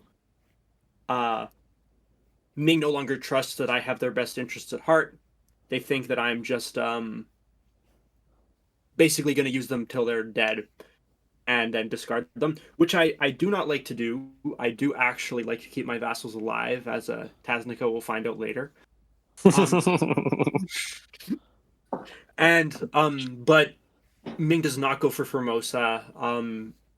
Netherlands supports Okinawa, so I don't get Okinawa. Ming is left with, I think, just Suzo and is like just yeah. That's completely a gone. curious decision, right? Because even just out of self-preservation, you got to know that like you're not getting Hainan. Someone's here. tapping Hainan. Yeah, someone's gonna like, unless like there was a promise of support from one or the other, but like, yeah, I would assume that's what it is, but still, I mean, Yeah. Formosa seemed like your best bet here. yeah. Right, but who are you trusting though? Like obviously Yeah, 'cause, Spain's like, not going to Spain's not supporting them into your own center, and I And Ayutthaya, you gonna trust Ayutthaya? Yeah, yeah, Yeah, I don't know. Anywho, I don't get that. So, and at this point, I'm like, the Netherlands death feud is like here to stay. He's telling me things like, I would rather lose all my centers and be forced out of the game than disband Okinawa Tro. I would like death before dishonor. I think he says that word for word. Oh, well, it's a good thing I can always count on Netherlands to go against Tokugawa. Yeah. Well, I redeem myself in his eyes later. But yeah, so we get into this absolutely brutal. I mean, if you look at the results map from spring, you can see how, like the spring results map, you can see how nice and clean the borders are in Asia and how yeah. beautiful it is. And then if you look at the results map in fall, suddenly it's vomit. And yeah. No, it Yeah. So I mean, basically, The you whole- both stabbed each other at the same time for no benefit to either of you, and you just massively slowed your tempo down, like mutually. yeah, but if Yeah. we didn't stab the other person, then we would have been out of the game. So Yeah. Well, yeah. Okay. But You if, look at it well, that way. but if neither of you stabbed, Yeah. you'd both be doing great. Again, it's literal prisoner's dilemma. Yeah, it is. Yeah. It also reminds me of the Pirates of the Caribbean, Jeff, where they all point their guns at each other at the same time, and they kind of laugh and slowly lower them, and then raise them all again. yeah. But yeah, again, me and Ice Cream both thought the other person wasn't stabbing. I just think that's funny. But yeah, that's my position at this point. I mean, the Spain threat has evaporated. Russia seems to be kind of allied with Ice Cream. Obviously, they've worked something out. But even though we're at war, I kind of think that it's pretty reasonable to get Ice Cream to pull back here relatively quickly. And I'm not like super like, oh god, my position is over. Yeah. At Ice least at definitely this worked stage. something out. Yeah, they've worked out because obviously they can't defend Karakoram, so why even bother? They could have taken. So they just pull back to Inner Mongolia. Presumably they just retreat here, and so they're just swapping Karakoram for evens, I suppose. He taps your core, but Ice Cream, yeah, he's getting 1, 2, 3, 4, 5. 5. Yeah, And I'm taking you're 3 taking off of him. 1, 2, 3 off him. So he's going +2. Regardless. I think I'm going equal because I lose Okinawa, or maybe +1. I'm not sure. I guess the thing that saves your position here is that you take Haishenwai, so there's no fleet build here that he can like immediately punish you with, even if he wanted to. Yeah, and that comes down to be my press strategy over the next little bit while we're fighting, because I'm A lot of the time when I get into a war with someone, I like to sue for peace immediately. I usually don't like to have a long drawn out 2 years of, oh, we do tactics back and forth. I really like to be in a good position, strike while I can just take a lot of stuff and then go back to being at peace. That tends to be how I play the game. So from this position, I'm telling Ice Cream, well, okay, it's going to take you forever to get fleets out. You're never going to be able to take the islands. I'm going to be able to take Hokkaido back. I'm going to be able to take parts of Korea back. And if you send all your armies at me to keep the coasts and take them back, then Russia's just going to see the opportunity and eat you. I mean, this is actually like a good framework. Yeah, this is a good framework for a Qing Tokugawa alliance, right? Where if you're Qing and you go to Tokugawa, you can even do it at the start of the game, right? You can be like, look, you take Haishenwai, put a fleet in there, just never put an army in there. I'll never be able to build a fleet in Haishenwai. In exchange, you just help me take all of Korea. So I'll take Pyongyang, Hanyang, and Fusan, and I'll never core any of it. And I can never build fleets that will stab you. And if you just keep fleets here and you just let me keep Korea, then we're good. And like, it's as always with diplomacy, everything sounds good in theory, right? You just have to actually make sure everyone follows through on it. And right. And I think down to the centers, that's what we propose. At least I propose this spring or the next spring, but we'll have to wait to see how that turns out. Yeah. I think the fact that Qing and Spain weren't able to coordinate and do these stabs at the same time is absolutely huge. Like the fact that Spain stabbed you and then failed the attack, pieced out, and only then did Qing come in. Yeah. Is just absolutely massive. Looking back on the baffled, I not baffled, but I think it makes sense from the perspective of he's still at war with Russia. But the fact he disbanded Strait of Tartary was absolutely huge for me. If he has another fleet out here, that position is just completely different. Obviously, I play a lot more defensively. I probably cover Yizo, but it's a very different game. Yeah. But then this is the story of Asia in this game, right? And we keep mentioning it, but nobody's doing everything at the same time. Like, everyone's flipping sides and no one seems to be staying on the same page too long. Which right, everyone's in different time zones. Yeah. You get this big whirlwind of everybody like flipping back and forth until eventually it all shakes out near the end. But yeah. So Russia kind of cleans up here with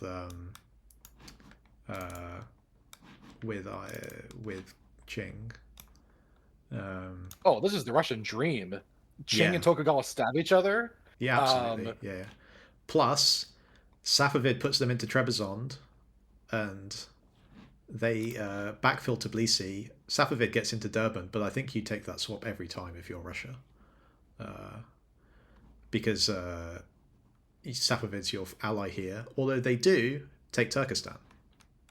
Yeah. They get stabbed by Safavid, and they stab at the same time. They stab Sweden. I think. I'll shine a little light on this. So Droids, who's the Safavid player, was promising me and Russia both that he was going to stick with us hard, and he, at least from what Russia, which was played by Ezio this turn, was portraying to me, Ezio was saying like, "Oh, Safavid's 100% gonna stick with me, and we're gonna attack you here, and he's gonna help me against Ottomans. And the only way I'm not gonna do that with him is if you cede to me Yarkand or Uzgen, and then I'll go to him." And I was like, "Man, I can't give you like Yarkand and Uzgen because then I'm just gonna lose that front and never be able to get it back." But he was really trying to get me to give up one, and eventually I said like, "I can't do Yarkand, but if you get an Uzgen, then like maybe I could help you fight Safavid in the future and we can peace out." And he's like, okay. He said like, okay, or something. And then I heard from Droids like the next turn that the deal was for Droids to support Turkestan into Uzgen while Yarkand gets cut. So he was trying to take Safavid's deal and then get me to accept that was like a good deal for me, which was kind of funny. And then Droids was telling me the exact same thing. So he's like, "Oh yeah, I'm telling Russia that I'm gonna support him against you, but I'm actually gonna go for Turkestan." And he wanted me to use Uzgen to support him to Turkestan. And he also wanted Muscat. If you, oh wait, we got enough. Yeah, Muscat down south there. He wanted that to support him to Rustak. And I was just so 50-50 on whether he was actually going to side with me or Russia. I pretty much thought it was a coin flip. Like Russia seems super confident he's going to stick with them. Everything he was telling me was that he's going to stick with me. So I'm like, there's no possible way for me to know which one Safavid's going to side with. And if he does side with Russia, like I don't want to stick him in Rustak and give him an extra build to kill me with. So I just sat there and held both of these and didn't do anything. And he ended up getting in both anyway. So Safavid gets into Turkestan and Rustak. Hey, all's well that ends well. Yeah. And he wasn't very upset with it either. He was like, I understand. Like I just lied to you. Russia's telling you that I'm going to attack you. And that's what I was telling him. So he was fine with that. Yeah, why would they? They're going +3 because they're getting Durban as well. So yeah. Yeah. And you didn't interfere, and it sounded like you didn't even tell them that you were supporting them, or at least not very committally. No, I told him I was supporting with both of those. So he was expecting Uzgen and Muscat to support, but I didn't do either. Oh, okay. You could just be like, look, I knew you didn't need the support, so don't worry about it. It's fine. Oh, there we go. That's pretty much what it was. I knew everything would work out. You're probably getting in, but just in case you weren't, like, I didn't want you to have the extra build to kill me with. Yeah. And he was like, yeah, it makes sense. Again, talking Sweden and Poland. Sweden thinks that they're making up with Poland here because they're backing out, convoying back out of Courland. Oh, that's so painful. Yeah. I mean, unless you're Poland, then it's great. But and Narva is going back to Helsingfors, so completely like leaving their border, whilst Poland is not committing against Russia, is not tapping Moscow to let Smolensk into Novgorod. But also they're not taking Russian support into Ochakiv either.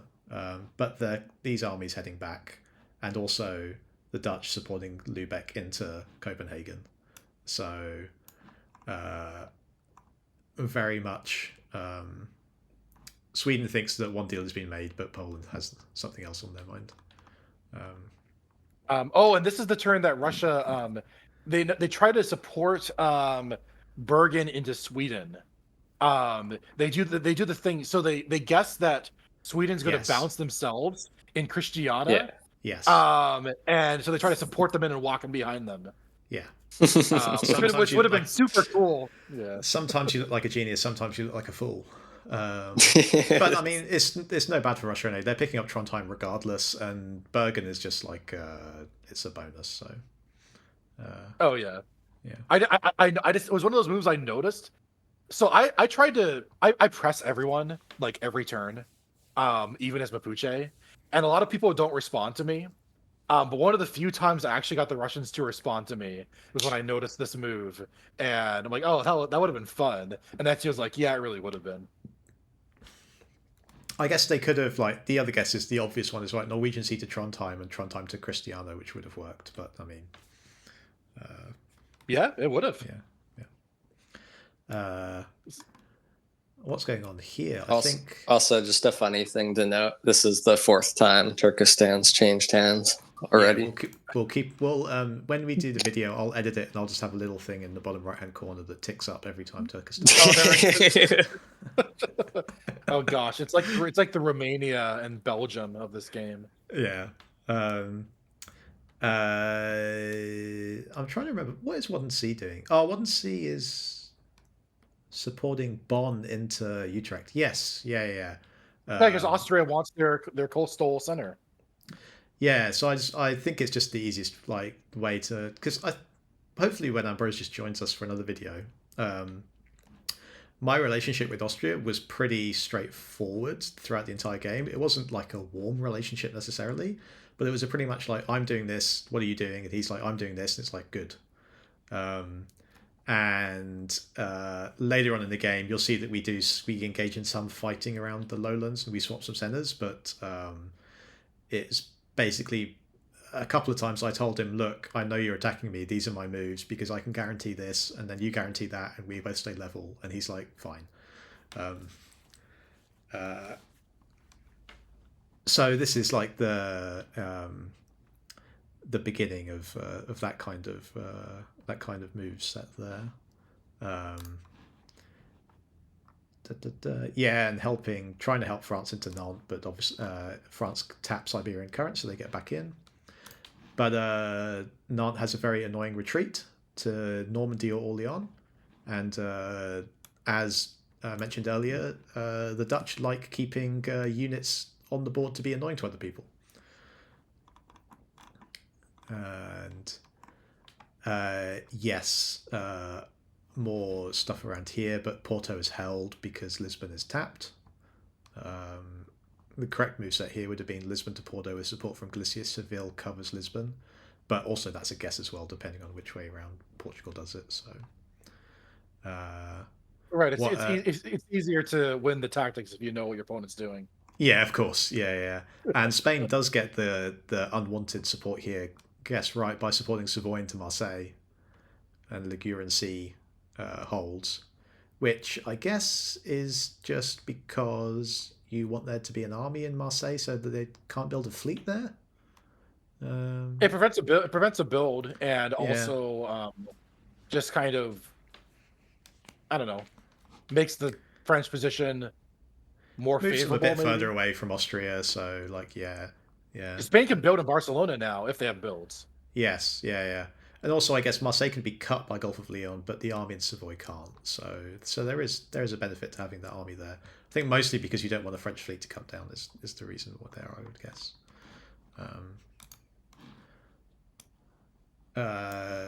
North America.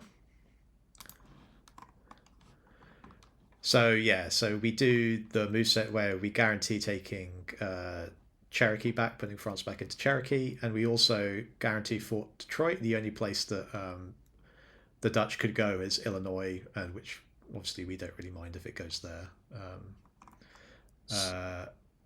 But Ojibwe falls because Ute and Athabasca finally get on the same page, at least temporarily. Although I don't know if Chinook to Chilcotin was arranged, but from the intel that you said, Meepstir, maybe it was, because this whole idea of like Athabasca can't build fleets. I'm not sure. I doubt Salt was eager about accepting this deal, even if it was arranged. Because losing 3 centers. Is he getting 3 Shoshone, Athabascan centers? Chilcotin, and Ojibwe in exchange for going up Ojibwe is not great. Yeah. So I think I think you're right. This is probably not arranged. I think from this turn, what was happening. This again is this is in the part of the relationship when Zargon stabbed Salt. Because they made so many deals and it inevitably ended up one of them stabbed the other, and I think at this point Salt is like pretty done with Inuit, because they've just been not talking and they've been flip-flopping and so many different people that they're just like, okay, I'm gonna go crush them. I'm trying to get a convoy into Selleck, so that I can bring it around probably to Labrador. Well, Inuit actually helps support them into Cree on this turn. I could, even having knowledge and talking to the players, it was so difficult to tell because they were acting like colonials and how they were working together in one area and not working together in one area and stabbing each other. And one of the most entertaining North Americas I've ever seen. I'll say that. And I think this is also the year of Inuit number 2, and then we'll get probably as Inuit number 3 around this time, maybe like next turn or something. Am I pretty sure in Alaska?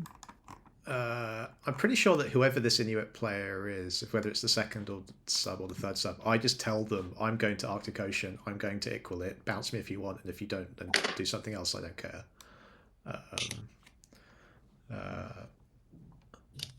So I think you're right. I think this is one of the subs, in the Caribbean. So Windward Passage, extremely annoying. I basically just give up Baracoa, thinking, well, I can't defend it anyway, but I can guarantee Gulf of Mexico. So I decided to go for that. France, Spain plays a bit. If you know the orders your opponent's doing, the game's like dead easy. So I could have like. Oh no, I couldn't have. Right, if you knew what they were, if you knew what they were doing, you I could have taken had Havana at the same time, but yeah, or you could have had Bahamas Channel bounce in yeah, you do Gulf of Honduras to Baracoa, Bahamas Channel supports Yucatan into Havana, and St. Augustine just goes into Gulf of Mexico and Florida Current backfills, but or Florida Current the other way around. But yeah, Florida Current just moves in information. Yeah. But unfortunately, because information is hard to come by. Yeah, because Windward Passage can go to Jamaica here. It can you could support Havana to Bahamas to try and brace against an attack from Bahamas. You could do all Yeah, actually, what if you just had St. Augustine support Florida Current to Gulf of Mexico, and Bahamas Channel taps Baracoa? Right now. I think I didn't do that because I decided to prioritize taking the position in the Gulf of Mexico because I thought it was so valuable that if I could get a fleet into the Gulf of Mexico, I didn't want to potentially bounce 2-on-2 with like Yucatan. Right. If Spain, yeah. So I basically decided to, rightfully or wrongfully, to say, look, I want Gulf of Mexico, so I'm going to force that no matter what. And sometimes having a guaranteed move and being able to plan your strategy around it, knowing that it's going to succeed no matter what, is valuable in itself. Yeah, it makes everything else easier. Yeah. And in any case, I had Panama here guaranteed unless France messed with me, which didn't seem likely. But I don't remember doing this at all. France messed with Poland instead, ruining both Polish core attempts. Yeah, I completely forgot that I did this. Okay, sorry, Kevin.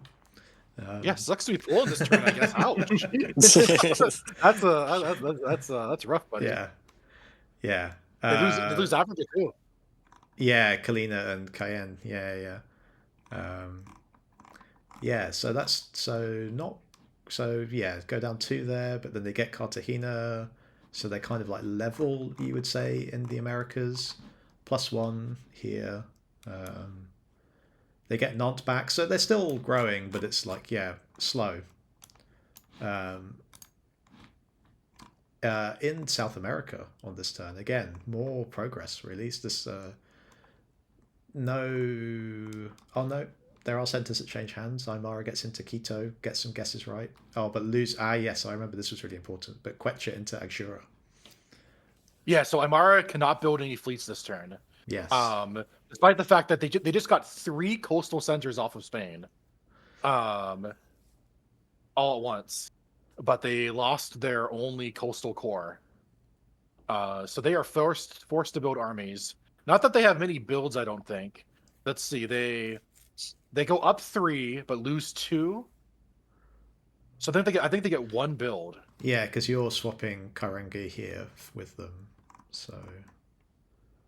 Yeah, so down 2, up 3, yeah. Meanwhile, I go up 1 as I continue advancing up the coast. And then how are things going in Oceania?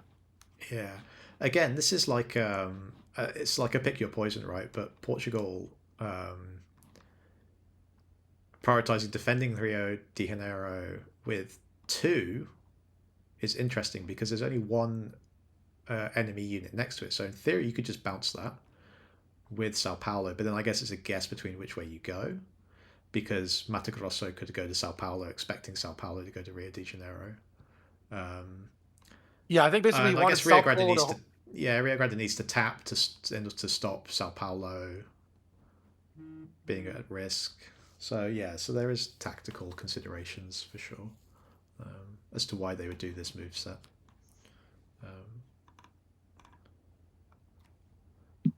In Oceania. Yeah, let's see. So, okay, as we were talking about earlier, I kick Portugal out of Gunai, and I don't take Danny. I decided to take Timor instead. leaving I think that's the Donnie right for call. later. And of course, Donnie, since Portugal can't build there, is completely indefensible. Yeah. The only one who can save it You don't need is to take a core because they don't have any builds anyway. So why does it matter? right, exactly. Now Oot does get into Halmahera, so I now have to negotiate with them. But me and Oot obviously have common interests at this point, right? Like, why would we fight each other when there's Dutch and Portuguese stuff we could get instead? Yeah, because it has a walk into Manando or Manado here, or you could and if Flores is going to be a guess between what the Dutch do here and Timor Sea. Yeah, and Oot is allied with Spain, but Spain's also at war with Portugal and the Dutch. Yeah, Well, at least they're war with Portugal. They seem to be making some sort of amends with the Dutch. yeah, but pretty good position for Mapuche, that's for sure. You've got an ally who's doing well but not too well, and you're making steady, serene progress as like basically the Dutch, the Spanish, and the Portuguese are the three powers that control all these dots, and they're all losing centers. Right, exactly. I'm fighting dying power or declining powers, and have allies that are on parity with me, that are benefiting from working with me, but not excelling. Yeah, exactly. Yeah. In Africa, you see what I talked about last time, where I walk into Archer, Mali takes Oyo, and I go to Gulf of Guinea at Mali's request. Basically, the price of picking up Archer is I go to Gulf of Guinea. Yeah, and then there's some kind of flipping around, and then the Dutch get into Lopez Bay, but I think that doesn't end up being too significant. Well, they're probably disbanding more, right? Correct. Yeah. And knowing the Dutch, they'd like to disband units that are far away from their supply centers. Yeah. Cool. So that's basically 1644. Yeah, we have to just have the builds. Do we want to look at builds before we? Yeah, should we look at builds? I guess before we. The Sure. builds are technically part of the year, right? That is correct. Yeah. Yeah. Is this the turn? No, it isn't the turn. So we'll see if the Dutch what the Dutch keep No. and what Portugal Do the keeps. Dutch. They keep it on the board. They take off. Yeah, but they are Neri blowing up their instead. armory. Yeah, that's like the most obvious FU move you can do, right? FU Congo. Oh yeah, yeah. Even though Like I don't think Congo was really being. I guess they took Fernando Po, but like that's like a very. I guess you're threatening Soyo. But you're not going to keep any of that, right? Like No, this you're not, unit no. this unit exists to annoy Congo. Yes. Yeah. Another 2 more fleets for you. I'm being a good ally to Aymara, and Aymara Aymara. builds their army. Builds their army because they need to take Azura back, even though they can't unless they pull some stuff back. So it's with the Peru Well, I guess actually. they can support the fleet in. Yeah. Or just Well, they This is can convoy. They can convoy Quito back. Yeah. But this is that situation, right, where you actually want to take that in fall, because if you take it in spring, there's so many annoying retreats for Ashura. Because if you, let's say you support Chuma in from Peru Basin in spring, it could retreat to Guaki, and then it's next to 1, 2, 3, 4 centers. Yeah, true. You could support Chiquitano to what is it, Pano? Support that army westward in the spring. Yeah. And then have 2 on it in the fall. Yeah. And then I guess if Spain goes to Guaki anyway in the spring, they just have to rely on their good old friend Mapuche to cover Calama. Yeah, it'd be a real shame if I had to help Aymara defend their centers. Yeah. Yeah, you see fleet in Bahamas, the Dutch, and Salt is very angry at Zargon because what 3 units come off the board? Everything that's bordering France. Yep. The North American regionals are fighting each other again. Yeah. And I think this is another turn during this winter where I'm like, speaking to Zargon and saying like, you have Spain at your absolute mercy here. Apache, Sonora. I think I said you should build like an army in Yokuts as well. No, I said army in Paiute. I said they should build army, and then go Kiowa, Sonora, and then they would have 2 on Nueva Vizcaya as well, which they could support in. Yeah, I won't take Missouri, or I will stop France from taking Missouri. You can all this kind of stuff, and But why expand into Mexico when you could expand into Indonesia? yeah, exactly. Yeah, quite right. Yeah. And where else do we look? Bills. Yeah, Orleans comes off the board. I thought that stayed on a bit longer. Maybe it comes back. No, I guess the Dutch aren't quite as pissed at France. Yeah. I guess they were the ones who took Paris, right? So France wasn't really the instigator in that conflict. Yes. So in terms of, holding grudges, France is probably a bit lower on the list. Yeah, I mean, the Netherlands has to hold Taiwan because it kind of holds their position together at this point.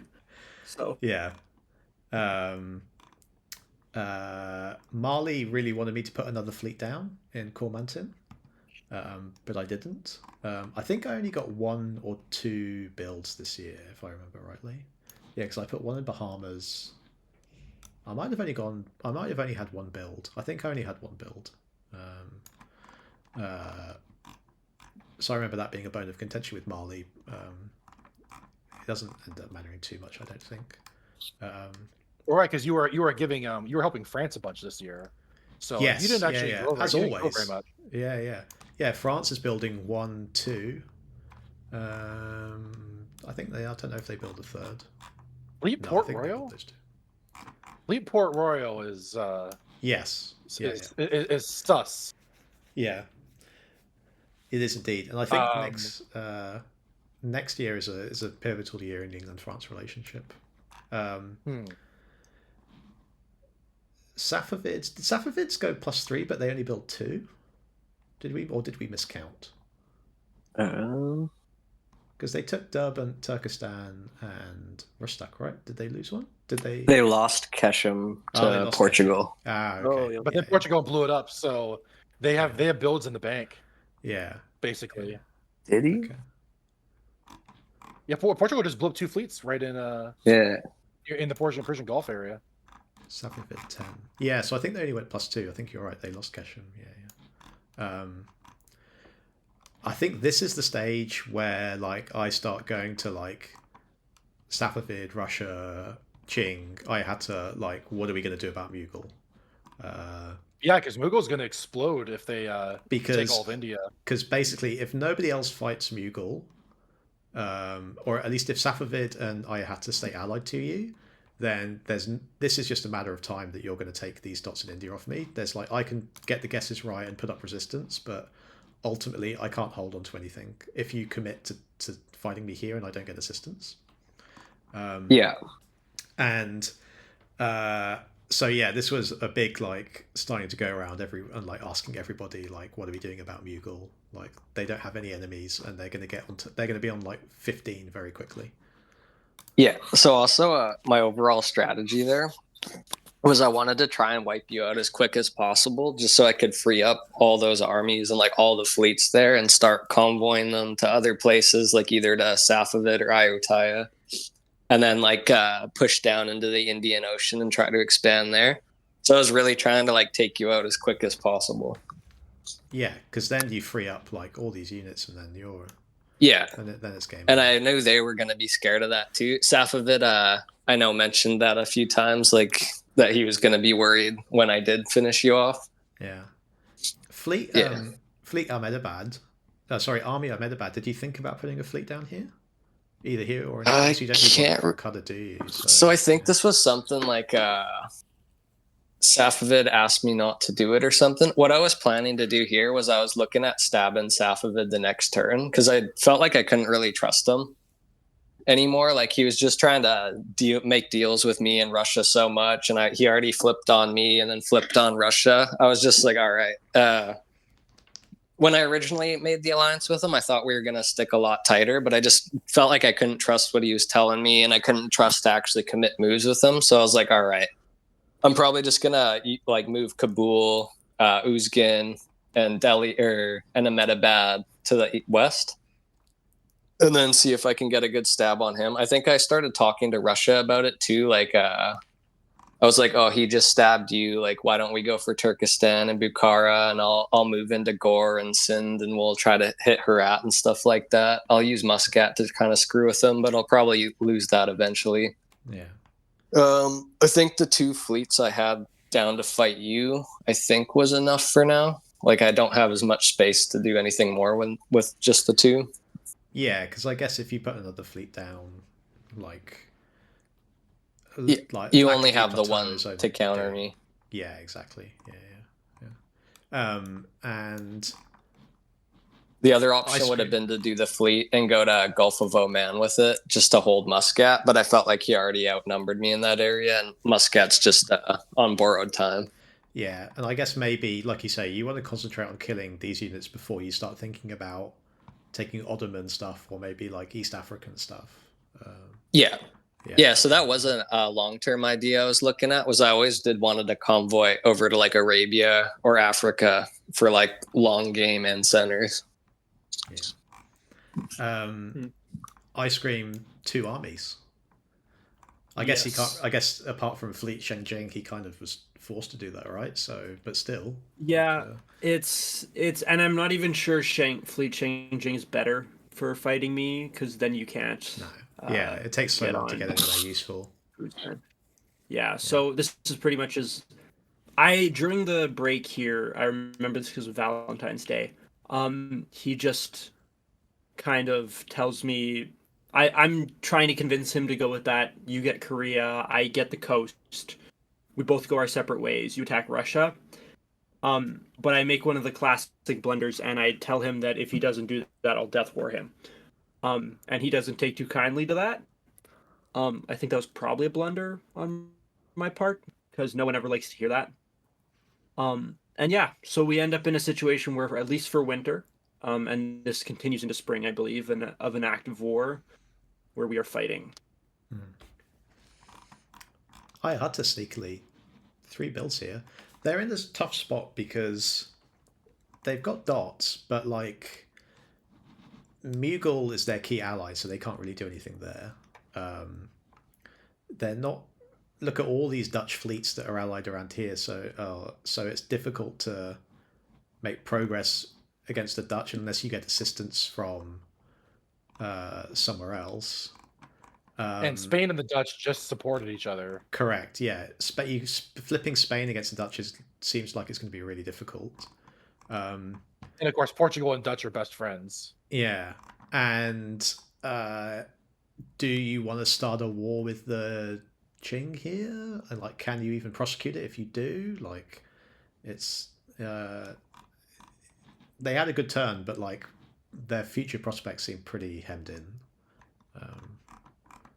Yeah, I know what our long-term strategy, he was telling me at least, was he was going to go up and attack King eventually, and then I was going to go up and attack Russia with him, and we were kind of just going to push up that way. Yeah. And he obviously wants to fight the Dutch down south. Yeah. The person who should be pressing right now is me. He should try to get my help against the Dutch, because me and the Dutch are still at peace at this moment. Even though the Dutch are like super closely allied with Portugal, and conflict with us seems pretty inevitable because of that. Yeah, I'm the person who I thought I should probably be pressing and be like, "Hey, come take Dutch dots, please." Yeah, 100%. That'd be really helpful to me. But I received no such press from Ayutthaya, at least not yet. Also worth noting that I did wave a build in Kolkata because I did have 4. I wanted to build a fleet and send it to Orissa and to Andhra Coast, but Ayutthaya was like very firm that he didn't want me to build like 2 units right on his border. So I was like, all right, I'll just build Sasaram for now. Yeah, you can keep that build in pocket and maybe build a fleet in Ahmedabad next year anyway. So yeah. When you have like multiple theaters you can build in, holding a bill, and especially when you only have really like one enemy right now too. So when you're spread out and have only one enemy, Holding a build can make sense. Yeah, I ended up doing that quite a few times this game, which may not have been the best, but keeps people happy. Sweden has gone back to blue now. I noticed that. Yeah, that's pretty much it for 1644. This is the end of part 1 of the video. We will be back at some point in the future. Oh, let's look at the scoreboard before we do the wrap up. That's important, isn't it? Who's actually doing well? Well, it looks like you are. Yeah. You're doing great. Oh, look who's right behind. Yeah. So I think I'm right. I think I went +1 this year because I was at 30 before, and France was at 28. So they must have. I think they must have pulled some those builds that they did have. They disbanded and or had stuff blown up that they rebuilt. But yeah, Mughal doing really well. Like I had to doing well by the numbers, but like we said, kind of maybe hemmed in diplomatically. Ute had a really good turn, stabbing Athapaska, and with a very solid Spanish ally.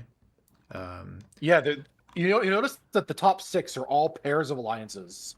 Yes. That are stuck quite close. That are stuck quite closely together and have coordinated a lot. Yeah, which is not a coincidence. Oh no, not at all. Yeah. And then number 7 is me, where my ally is a bit further down. Although you'll notice that we're only 2 centers apart, so it's a bit of a. We're not like as far as the scoreboard might imply. No, not at all. Yeah. Powers are not doing so well. Ming, not long for this world, sadly. But then, I mean, 3 years in, it's far from impossible for these like powers that only need to get to 32 from being able to turn it around from this position. And they're totally recoverable, at least numbers wise. Yeah. Diplomatically is a bit trickier because both Abyssinia and Athapaska have had very tumultuous relationships with all of their neighbors at this point in the game. However, for the colonial powers, like coming from 6 to 32 is certainly feasible if you get the diplomacy and the tactics right. Getting from 20 to 64 when you're so spread out is tough. Not to mention, especially when at the moment. And everyone already smells blood in the water, so it's just like Portugal's the easy target. Yes, yeah, for sure. Cool, so that's the wrap up there. And so that's the end of 1644. So we've covered the first 3 years of the game. This is the end of part 1 of the video. We will come back with part 2 and probably a part 3 and maybe a part 4 at some point in the future, hopefully not too far away. And hopefully with Ambrosius, the Austrian player as well, will be joining us. But for now, thank you very much for watching.